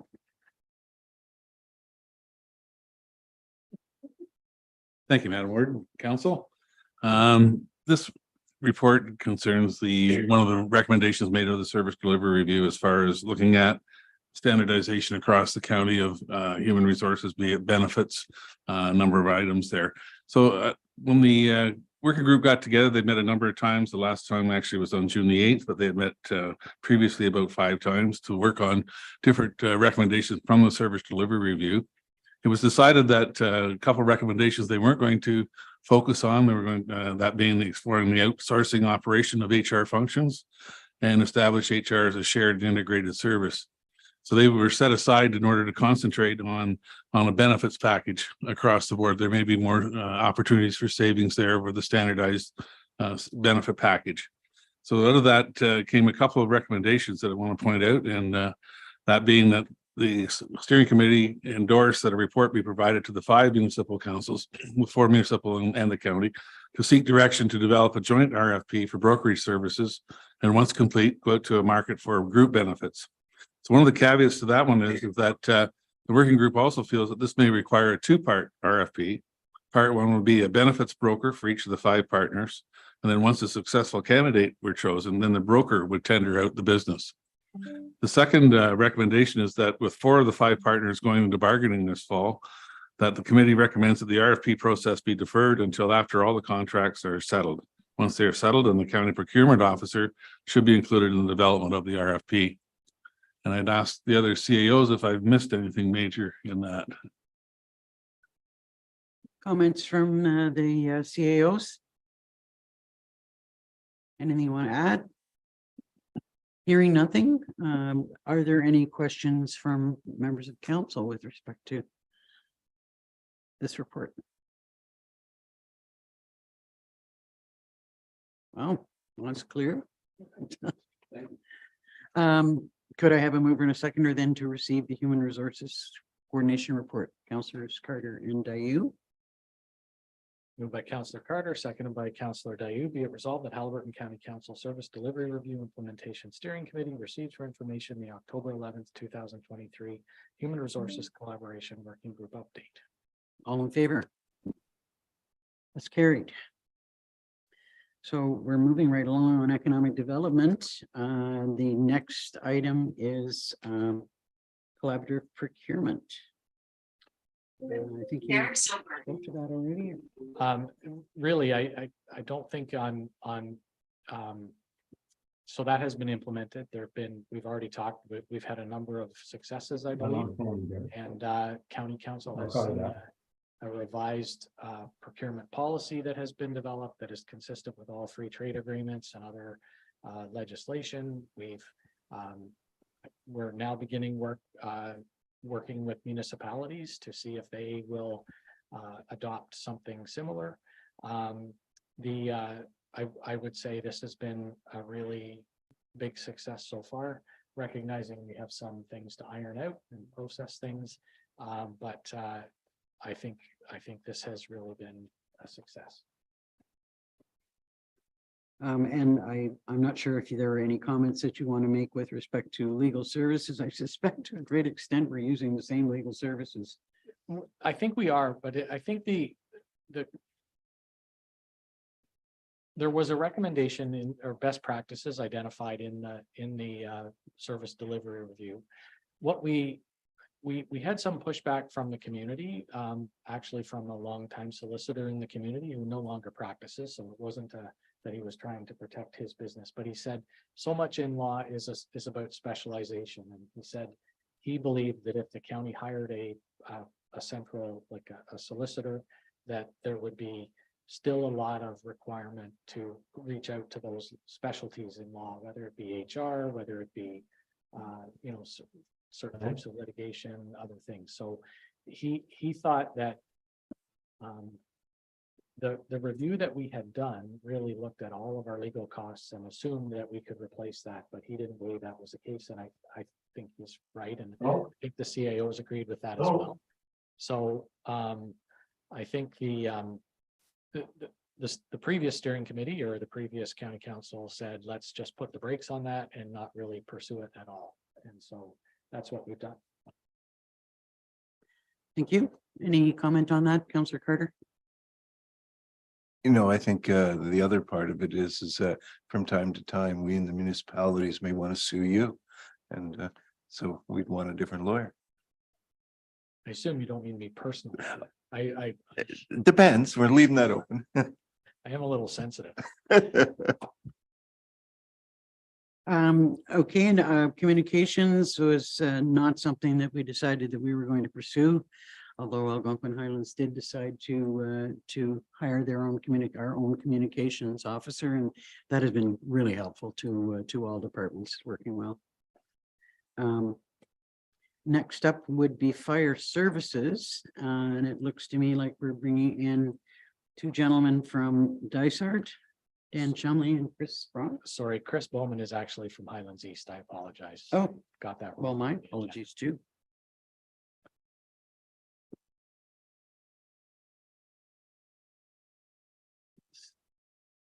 So are those two gentlemen in the waiting room? They're coming in now. They're just here to answer any questions you might have when we're done here.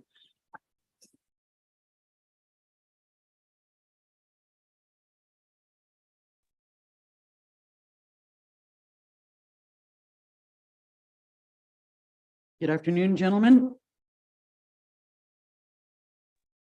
Good afternoon. Thanks for having us. Thank you. And are you going to, sorry, I'm just having a little computer trouble here. I can provide an overview if you like, Madam Board. Okay, thanks very much, Tamara. Much appreciated.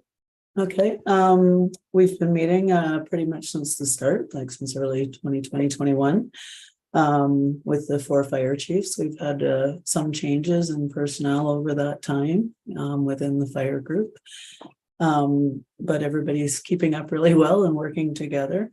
Our chiefs, we're lucky that they already meet regularly on a monthly basis. So they're doing a lot of collaborative work together outside of this, any recommendations that came through the service delivery review. On the last, just to jump ahead, on the last page of the report, I appended a summary of collaborative initiatives that the fire chiefs already work on together between training, mutual aid, automatic aid, emergency services, and so forth. So I'll leave that to you to review, but there's quite an extensive list of cooperation already that's been demonstrated. But through the actual service delivery review, the recommendations were fairly general, but they were to determine the optimal approach for integrated fire services staff and implement, create processes to better coordinate external specialized training, and explore the feasibility of sharing a joint training facility. And while some of those things have been done to a certain extent, the focus shifted fairly early to some different items that both council and the working group felt were maybe more useful in this exercise, giving some of the issues related to, example, the first recommendation to integrate the fire services. That was pretty huge, without starting on some of the bottom steps that it might take to align things better. So basically, since we've been working, they worked on a number of initiatives, including a draft of a potential emergency management position that would sit at the county level. Since then, that's been put aside as a discussion for another day. It's not on our current discussion notes anyway. We've also been working on burning bylaw and burn permit processes.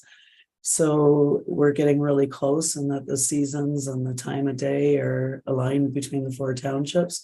There's a couple minor anomalies around size of fire and when permits are issued, but the bigger thing is processes for burn permits, fees for burn permits, when they're provided, who they're provided to. So the chiefs are going to continue to review those details and come back. We're going to have another working group meeting coming up this fall.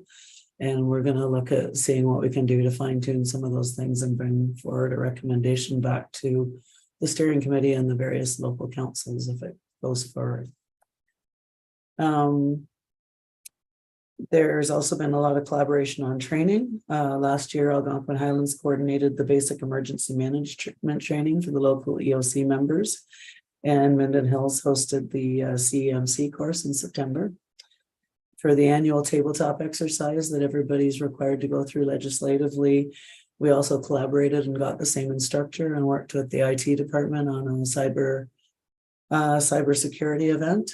So we got a little bit of practice with that. And there's some advantages to all getting similar training is that we can work together. We speak the same language when we're trying to manage different events through at any various emergencies. All right, we're getting very through this. In relation to the burning bylaw, as we mentioned, some of the problems, some of the reasons for wanting to align that is because of especially where townships cross different lakes and the different burning bylaws and people seeing problems and reporting them. The county has, through the EMS department, has undertaken a community risk assessment, which included wording to allow the local townships to use that information towards their fire master plans, which saved considerable funds as this was a mandatory exercise. And as a follow-up to that, the working group collaborated on the development of an RFP for purposes of completing the legislated fire master plan. And right now they're working with Kate from the county as the procurement coordinator to work through that process. I believe her update today was that the RFP is just about to close, so they're setting up the evaluation process to get moving on that. That's something that each of the local townships would or would not have budgeted on based on their individual needs and their plans on how to move forward. I know in Dysart specifically, Dan, you can correct me if I'm wrong, but I think we split our costs over 2 years to try and mitigate it in our own budgets. But there's also been a lot of discussion about joint public notification procedures around things like fire bans. The chiefs have been working really closely to try and align the times and announcements of fire bans and when they're called off and putting out information on what is allowed and isn't allowed under a fire ban. So I know there has been some work on some templates moving forward. So hopefully we can make use of those. They've also discussed, or they also did collaborate on the purchase of a fit test machine for the various departments. So rather than having one each, they share it. There's been a huge amount of coordination gone into in-house training across the 4 departments. There's been a lot of changes in terms of legislative training overall and where it's provided. And the chiefs and training officers and crews have done a great job and working together. So there's different fire departments working together in the different training sessions. So they're getting to know each other better, which is helping with calls where they're on jointly and so forth. They're getting the same training, so they're doing things in a similar manner. And we also, this fall, we had an EMO senior and elected officials workshop planned. We weren't able to proceed because of another conflict, but we are looking forward to rescheduling that next spring. So any county council members or municipal council members that want to attend, it's a good refresher on the legislative requirements. The MNRF is also going to be invited to this session to speak to their Fire Smart program. And then in November, the Office of the Ontario Fire Marshal reps will be attending the fire chiefs meeting to give them a review of how to lay charges under Part 1 and Part 3 of the Ontario Fire Code, as that's related to the residential smoke and CO alarms as a tool to improve compliance and resident safety. And that's basically a summary of where we're at so far. We have a meeting plan coming up, so the fire master plan and the burning bylaw seem to be the two things that are sitting on the table right now. And Dan and Chris are here to provide any answers or correct me if I missed anything. Thank you, Tamara. That's there's a lot of detail and obviously a sign of a terrific amount of cooperation and successes within the fire departments. And I'd really like to offer my congratulations to the fire chiefs who've been involved in this process, because the difference in how the departments are working together now compared to 10 years ago is really rather extraordinary. And it's exciting to see the work that's being done there. So thank you to all. And I look to see if there are any questions with respect to fire services. Councillor Carter, then Shell. So I'm not really certain that I heard clearly, but I think you said 5 words, provincially mandated fire master plan. If you did say those 5 words, could somebody explain to me what that is, and particularly the mandated part of it? Can I pass that to one of the chiefs too? Certainly, I think the word was legislated that she was using, but I don't believe it's legislated, but it is best practice to have some sort of, without saying master plan, but an overall plan for your department and looking forward 5 to 10 years. In the past, we've done one in 2012 and one in 2002, so it's only due diligence to continue on now. But however, no, it's not necessarily mandated that you have to have one. The CRA was part of the mandate that must be done by 2024. And I believe we all got in under the umbrella with the county to get that done. Okay, so it's best practice is what we're saying. For the master plan. Yeah, perfect. Thank you. Councillor Shell. That was exactly my question. Was it legislated or was it best practice? So, and it's not something then that, I mean, it seems a little crazy that we're going to have 4 fire master plans. I mean, I understand that each is individual in some way, but it's too bad there couldn't have been, you know, one large RFP for one large master plan that we could all kind of work from, but perhaps that won't work.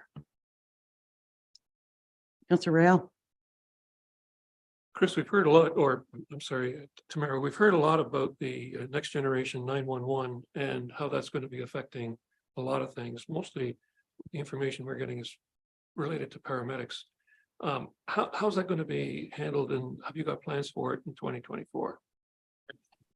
It hasn't been part of the service delivery review mandate at this point, but this is where I guess we're looking for council to give feedback, and Chris looks like he has a comment. Go ahead, Chris. Currently through, we're all using different dispatches other than Algonquin Highlands and ourselves. The dispatch centers which are going to be greatly affected by next generation 911. We've reached out to ours, which is Smith Falls, and they are in place to be up to date, and they have applied for the funding that's been provided to get them up to date. So for us personally, there is not going to be a great investment, and we are in good shape. But like I say, we are using different dispatch from Dysart and Minden Hill, so I can't speak for them. Go ahead. Is that something that at this point in time we should be investigating, possibly a common approach to this, or is it just geographically not intelligent? Some discussion was made for a joint dispatch system, but then it snowballs into your roads department and your public works department, whether they want to get involved. And to be honest, it was beyond our scope of what we know about the radio system and its capabilities, that it would require the work of a consultant or a professional in that field, at least to give us an opinion. So we've left that alone for now.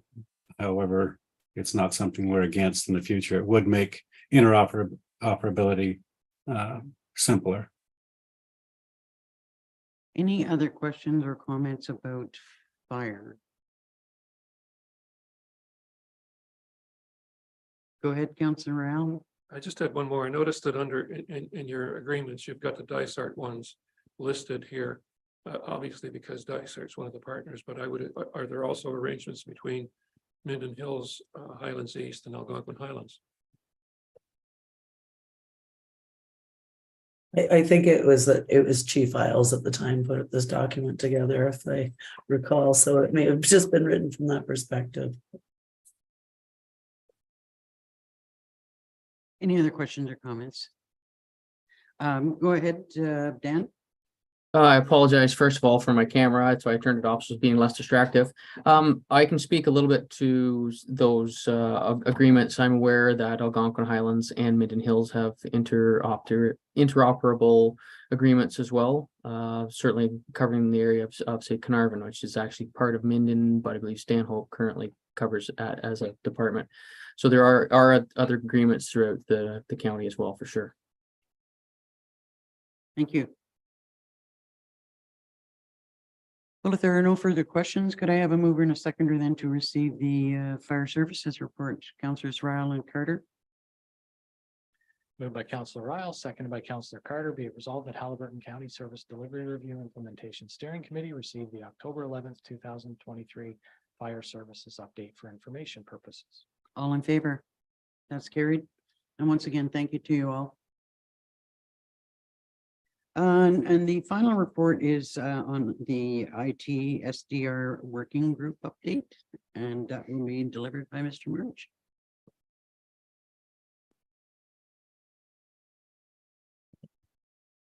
Good afternoon, Warden Danielson, members of council, CAOs. So unless Ms. Wilby has anything to add at the beginning, I'll just jump into the report. No, you're perfectly capable. I'll leave it with you. Okay. Well, thank you for that vote of confidence. So the IT service delivery working group has been meeting regularly since its inception in 2021. The working group comprises of the IT director, the CAOs, and some key staff from each of the municipalities. The primary focus of the working group has been to evaluate potential projects where there can be collaboration that makes sense for everybody, as well as to provide a forum to discuss IT service delivery issues. Through the IT SDR working group, 2 projects that were flagged in the joint Halliburton Service Delivery Review are now underway, and that is the integrated digital strategy as well as a records management project.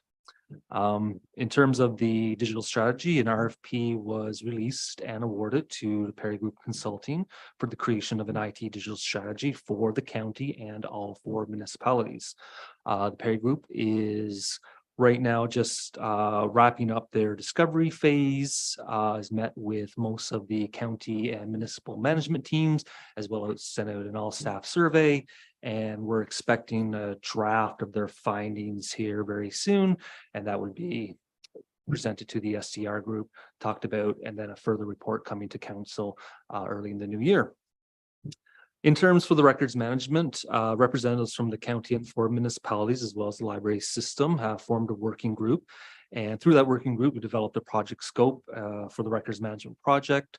We developed a joint RFP, which was released here in September. The working group so we got those results back. We went through 1 evaluation, demonstrations, and then this Friday, we're meeting again to do that reevaluation. And if no more information is needed, I expect a report to come to County Council in November with the recommendations from that group. I think that is about it, unless I look to Tamara if I've missed anything, but that kind of gives an overview of the 2 main projects that kind of came out of the joint SDR for IT. Nope. My apologies, Tamara. I did not see your name on the agenda or the report, so I don't want to take away from any work that you've done with respect to this. No, that's fine. Mike and I talked. I passed it over. Any questions for either Mike or Tamara? Counselor Carter? So this whole world of cyber theft and so on is, how is that rolled into all of this? So through the warden, are you talking about any particular project or just the SDR working group? Well, itself? we've been sort of focused a little bit on these threats from, cyber intruders. So where does that all fit in? We've used the working group to bring forward things throughout since 2021.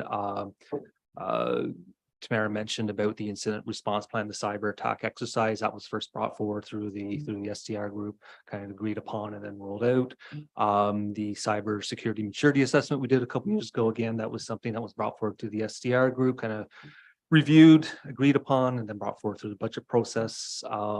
There's going to be through this budget process as well, a recommendation for another cybersecurity maturity assessment, hopefully in 2024. We've talked about the managed detection and response service that was part of the 2023 budget, was approved, RFP release rolled out, joint project there. Anytime there's anything that I feel is necessary to bring forward to the CAOs group, I bring forward, and that's been a practice since I've been here. Is just now with a working group, I can just bring it once, talk about it once to one group versus talking to 5 separate CAOs. So it's been very, very handy and efficient for me personally. So that group is somewhat acting as a bit of a steering committee for your IT group. Is that fair to say? That would be correct. Any other questions or comments on IT? Could I have a mover and a seconder to receive the IT report? Councilors Carter and Royale. Moved by Councillor Carter, seconded by Councillor Lyle. Be it resolved that Haliburton County Service Delivery Review Implementation Steering Committee received report, update report ITS 13-2023 as information. All in favor? That's carried. Thank you.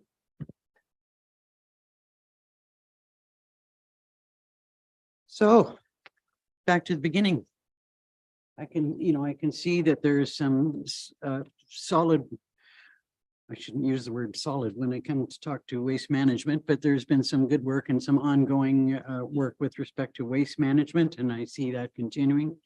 The fire services seem to be on a roll, and that seems to be continuing successfully. And I'm looking to hear from members of council how we might proceed. To me, there are some areas here that we can continue work on and without huge costs. Just to sort of drill down a little bit further, but I guess I need to hear from all members of council on that. I'm also hearing and just once again would stress the fact that when this process was set up and the steering committee set, it is this group that was determined to be the steering committee and the working committee. And we've heard comment from Councillor Royale. It's maybe mirrored by other deputy mayors that we all want to be able to have a voice in something that has an integral part in over the entire county. But we do need to provide some direction, given all the work that's been done, to the folks that we've got on the screen here. And the fellow sitting beside us, even if he's only going to be here for 2 more weeks or a couple more weeks. Councillor Carter. So we have to keep him busy in that time. He doesn't have enough to do. I think that, obviously certain things like we just heard IT, that seems to be rolling right along. And, with the CAOs acting, you said almost as a steering committee, I think that's an integral part of our day-to-day operations, and it's not, it's one of the areas where we have consolidated the most. Right. So I think that can go on. Obviously, Keeping in mind, though, just sorry to interrupt, keeping in mind that the meetings that take place between the CAOs or the planners are not always with respect to the steering committees to this service delivery review work. No, no, I understand. Although it is, I mean, to me, it's one of our great successes. I understand. For me, waste management is, there's so much going on there, that we're, in some cases, it's a hurry up and wait for the government to come out with regulations and how the government is going to proceed on things in blue box and so on. So I think that, we almost have to continue to meet but before we can really decide how we're going forward, we need to hear what the province is going to do. I am concerned about the financial one, what we talked about at the beginning about about going out for RFPs. I think we have to come to some way, to make that a satisfactory process for us all, however that may be. And I think, I congratulate and applaud the pushing back on the so-called experts as to, what it is that we can share and how we can do this. There has to be a way. There's lots of people who do shared services type of processes that where they need this type of thing. I guess on a number of the, so I'm trying to recall right now, a number of the other areas, I guess I would almost want to absorb what I heard here today, before making some, great strides forward. Whether it be on roads and on planning and on the building and bylaw and so on. I mean, those are all huge decisions. And, I think that there's it needs, more than sober second thought. It really needs to be thought out well as to how we all want to work together and proceed, because, there's going to be situations where, what Dysart and Minden want may be different than what Highlands East and Algonquin Highlands want, because as we have the larger centers in some cases. So I think that we need to think about that a bit more, and then getting way back to the money thing. I'm not sure if there's some things that aren't here that should be here. I'm not sure what that is right now, but I guess that there could be some big money things that we could be talking about. We talked about roads and we were talking really about bridges and culverts and so on, but what about roads, and what about all the snow clearing and all this and all that? I mean, there could be other things that were left out, in some cases on purpose. And so I think we need to absorb all this, and I still like Councillor Ferry's idea of a small group working together on this, or we all work at it together, but I think we almost have to dedicate a day to saying Rolling up our sleeves and. Yeah. I too agree that, I mean, there is work that can be done. I mean, we heard some of the things that could be done with respect to roads, bridges and drainage that, we can continue to pick away at that. There's, obviously, I think there's some thought and some work that we can look at about, how we might proceed with planning services as well as building and bylaw. And I would look to, to seeing more reports, but I think that we also need to provide direction. And although I can appreciate that it might work, it might be a more streamlined process to have a smaller working group. I'm definitely hearing from everyone here on the steering committee that that we all should participate. This is the steering committee, the deciding body about how we go forward with shared services. And maybe the response is that we do need to have a special meeting to set, you know, a day aside where we truly roll up our sleeves and just drill down a little bit further on this. I personally, I don't want to see us let it go. There's been too much that's been invested in time and money. I don't think that that serves our constituents and the residents of the county well at all. If we decide to just shelve things, I'd be truly disappointed to see that that was the case, but staff do need more direction before they go further.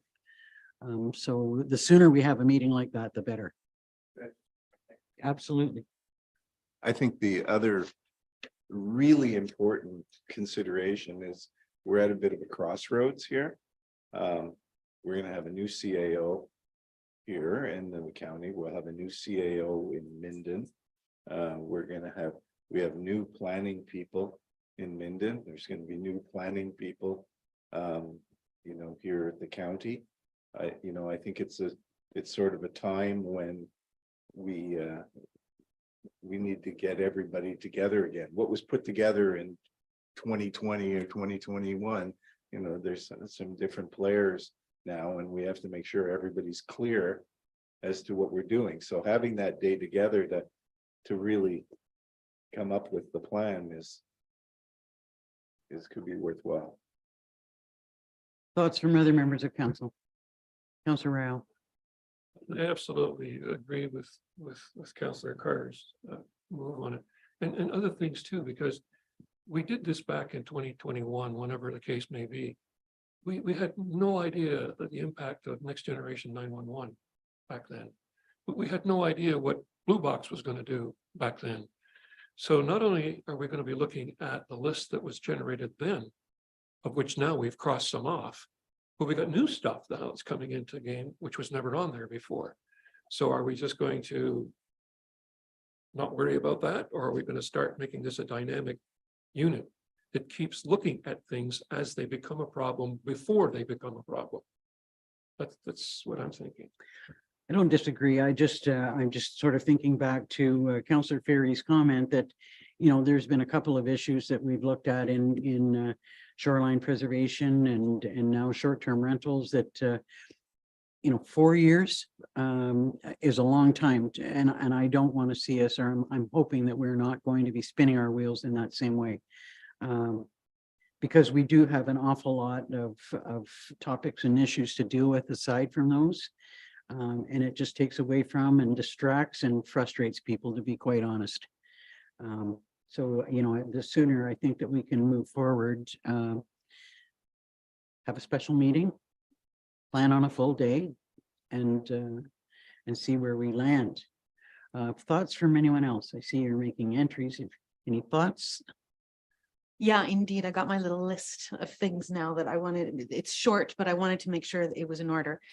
I'm really appreciative of obviously all the work that's gone in. There's been quite a bit of low-hanging fruit identified and accomplished. And by low-hanging fruit, by no means do I mean it was fast or not, you know, time consuming, but some really good stuff I love within planning that, you know, we've got standardized ways of notifying the public. And I mean, these are such obvious things, and I'm so glad that they've happened. So I'm really happy that, and I hope we will continue to go down this trajectory to the degree that is reasonable for all. My only, and worries is a big word, but the tiny little niggles that I'm going to be really curious to follow up on in the coming weeks and months are the OP, the possibility of having a single OP. And I hear from Steve, who, you know, obviously knows about this so much more than I do, that this is an exciting prospect, and I believe him, but I'm also a little bit fearful from representing one of the smaller municipalities in the township that we would risk being overrun a little bit or losing our approach. And I appreciate secondary planning. I think there's a lot of value there, but my questions would be, you know, would there be a weighted vote involved in this? Would, you know, as you say, we've already had a couple of experiences in the last number of years where we tried to come up with a single bylaw where there are such radically different approaches around the table that, which is good, but it does mean that it's a hard road to follow. So I've kind of got my little cautionary flags out, and I want to learn more. I would just like to learn more. The master transportation plan, I think, is very exciting. And I hear what you're saying, Councillor Carter, but I would beg to disagree. I think things like docks and landings and parking and active transportation and walking trails belong in a master transportation plan. And I know it's a lot more work, but for me, that's what a master transportation plan is. It thinks about all of that stuff, and it tries to integrate all of that stuff. And it brings in things like, you know, where is the most appropriate place to put our new charging stations so that the tourists can really avail themselves of that? And how else can we try to cut down on our greenhouse gas emissions through this master plan? I think all of that has a home. So I would hope that however we go down that road, those things would be included. On waste management, the more the merrier. And I totally agree. We've got to hurry up and wait for blue box transition and all of those things. The question that kept percolating in my mind a little bit would be, to what degree would we be thinking about things like sharing landfills? So that, you know, I don't know, if we're integrating services, is that something that's being contemplated? And I'm fearful a little bit of that, because I think we've got quite a lot in Algonquin Highlands, and they're worry points. They're just little worry points that I look forward to learning more on. But I'm thoroughly supportive of the concept of integrating our work. Communications was one that I guess was dropped, but Yes. I would actually be curious to see, now that we have some really strong experience in Algonquin Highlands with a communications coordinator, I'd be curious at the right moment to have the conversation about whether there is something that we could do together on strategic communications. And then finally, with a number of the points on the reports that came through today, I'm really curious to find out about funding models, given that we do have different populations and therefore there will be different market demands on some of these services. So, you know, obviously the question is going to come up. It's not a new idea, but I really look forward to having those conversations on how we would make this work for all four townships. That's my little list of entries. Councillor Fury. Thank you. You're on mute, Murray.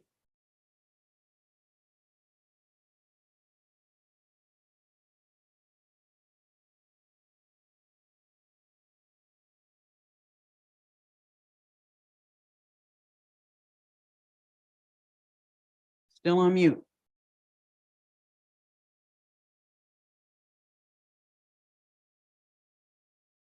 There should be something in the bottom left corner.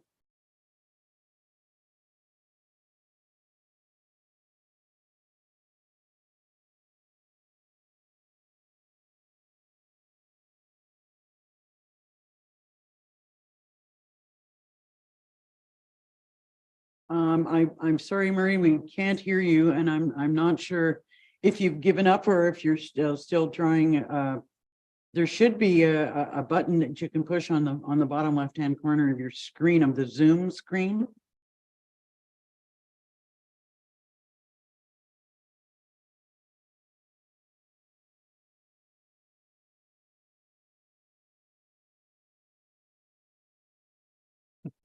Okay, that's unfortunate. I think I saw Councillor Shell's hands. Okay, go ahead, Councillor Carter. Yeah, the thing on the master transportation plan, I'm all for it. I'm just saying, I don't want to give the whole thing to roads. Okay, like it could be one plan that we have at the county, and there could be different people who have to, you know, are responsible for different parts of it. I just don't want to throw it all to the roads department. That was my only fear. So just a couple things. I think it should be all of council. I don't want to see this broken down to just be the mayors and then you coming back to us. I think we should all have some input. I definitely see this as almost like a strategic plan process where I think we need to meet as a group, give it a day, not just a special meeting after we've already held 2 meetings. And I'm wondering if there's any way that when we do regroup, that there could be some kind of recommendations coming from staff that we could vote on rather than just this discussion again. I mean, otherwise there's 8 different possible ideas here for each department. I mean, we don't work in those departments, but if there was something that we could actually vote on, if there was 3 options or something, I think it might make us go a little bit faster or maybe get us to a conclusion quicker. I see it would make us reach a conclusion easier, make it easier. However, staff are looking for us to give some direction about which areas we see that we're willing to work on and invest in. If I'm not mistaken, that, you know, that I think that they've reached a point where they need input from us. They need the nod from us. And I would agree with you, but I'm wondering if maybe like each municipality, like say Bob and I go back to Minden Hills and, you know, you all go back to your individual councils, maybe they have an idea or somebody has an idea of something that we should bring forward that, you know, maybe the 8 of us aren't thinking of, and that could be discussed that day and brought as a recommendation. I see that Councillor Fury has found his mute button. Yes, I go ahead. did. Go ahead. Thank you. Well, I just wondered, are you hoping to get this done in this term? Oh, yeah. Because if you try to do everything for everybody, it won't happen. If you go down every road looking for everything that's perfect, you're not going to get it done. I think you need to focus on 1 or 2 of the critical issues that we know we can do something with, deal with them. Like I've heard enough discussion here now to know that we wouldn't get through 1 in a day. So this is what happened the last time with the shoreline and everything else. We get in the weeds.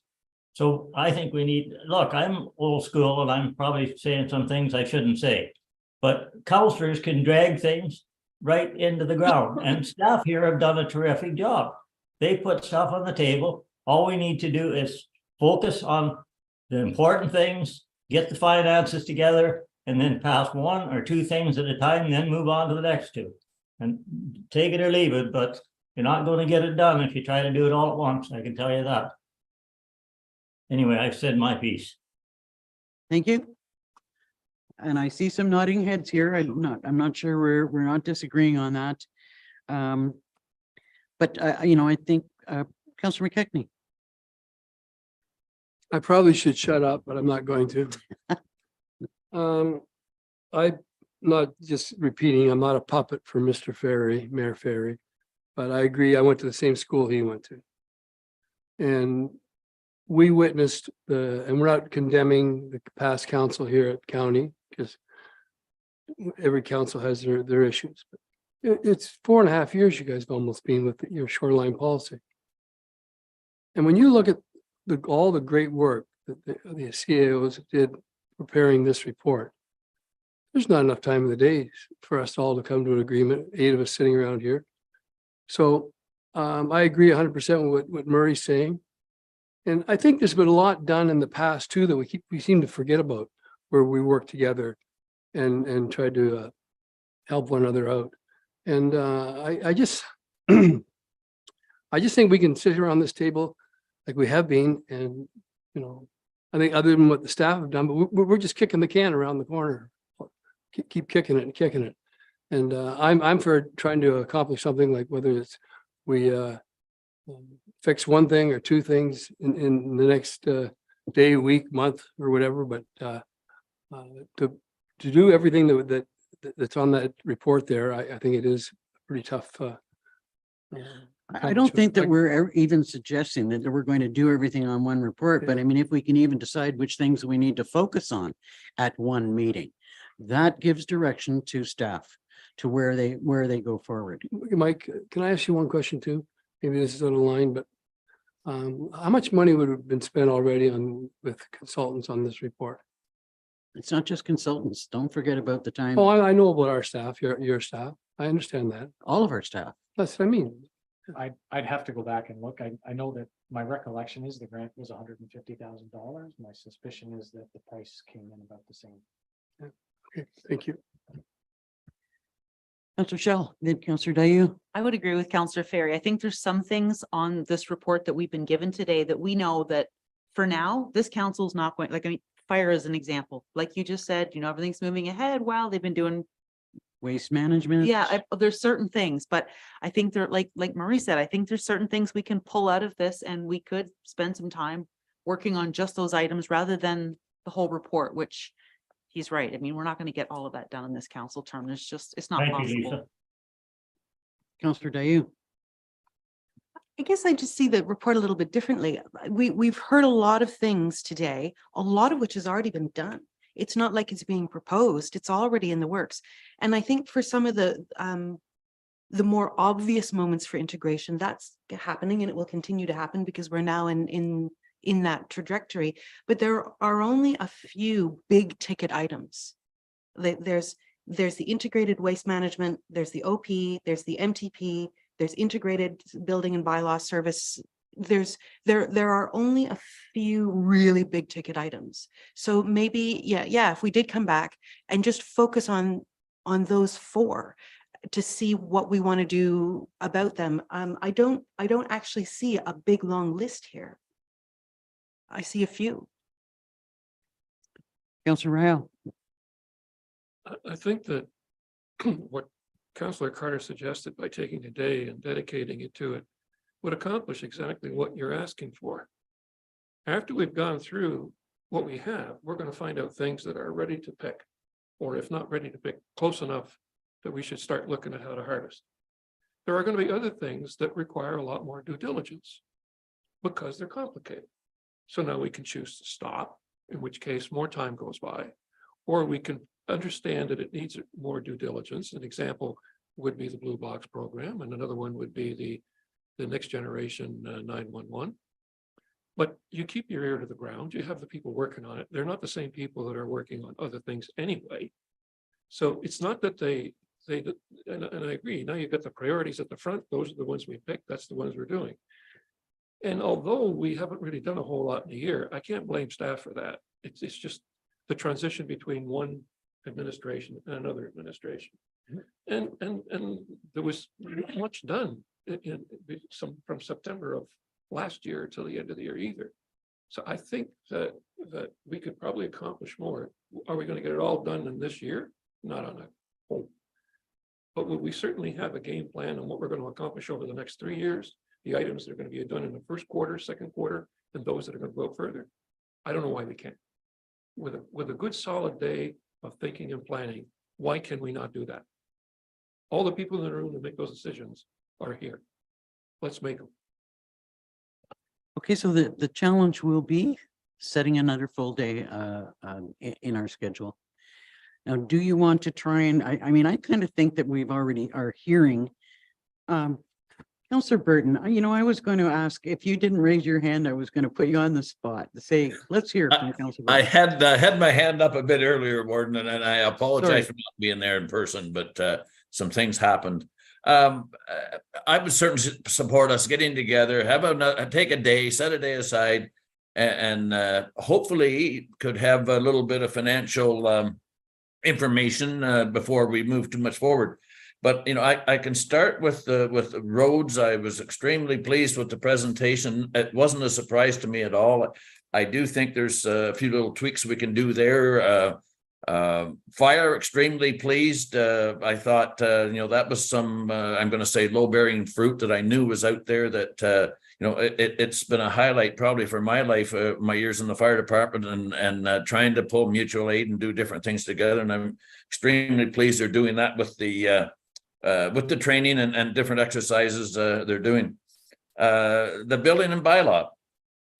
You were at the meeting with me with the Builders Association, and I spoke about one size fits all, and that was their concern because I had 4 different building codes to deal with. I shouldn't say one, but there are 4 different townships they were dealing with, and it was challenging for them.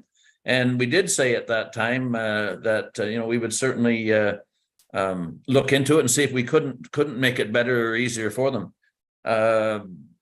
Planning, yeah, I'm all in. I'm not sure if one official plan will do what we're looking for, but I'd certainly would certainly entertain having a look at it. Like I say, most of it to me does fall to finance, and I think we have to sort some of that out before we move too much forward. And I think that's about it. Thank you. So I'm hearing some recurring topics that we'd like to drill further in on, and bylaw, building bylaw and planning for some. Do you want to try and narrow it down today, or do you want to try and do that at a special meeting? Special meeting? Okay. I know that Mr. Rudder absolutely loves doing doodle polls. I think it's one of his favorite pastimes.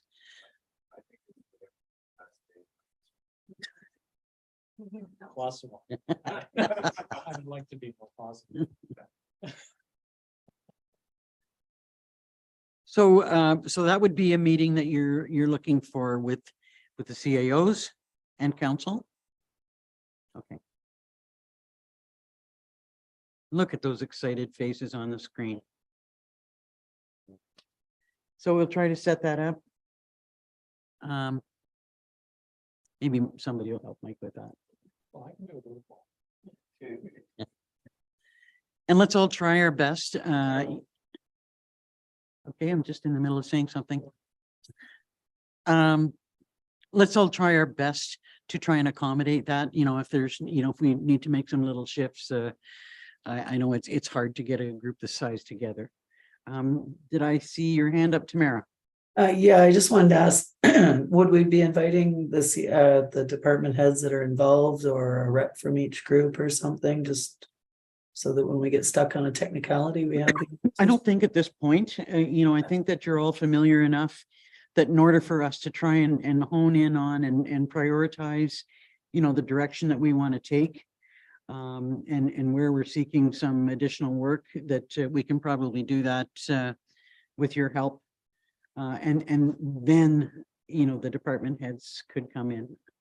Now I could be completely wrong. Thoughts from other members of council? I'm saying let's start with council and our CAOs and go from there. Too big a group makes it more challenging for us. I think we need it's a matter of agreeing on where our priorities are, and the primary discussion is going to be right here. Councillor Dayu. And in furtherance to the wise comments made about the importance of getting some financial information in here, I might just reiterate, this is also about, where do these steering committees that have been working on this for so long, where do they see the greatest return of dividends to the effort involved? So if we do something and it makes everyone's life a little bit easier, but basically it's just a different way of doing something, then that's going to fall lower down the priority list than something that is really going to return dividends to us and to our community. And what I'd love to kind of get from the groups is a really honest appreciation of where are those opportunities, and maybe we'll let the rest pass for a while.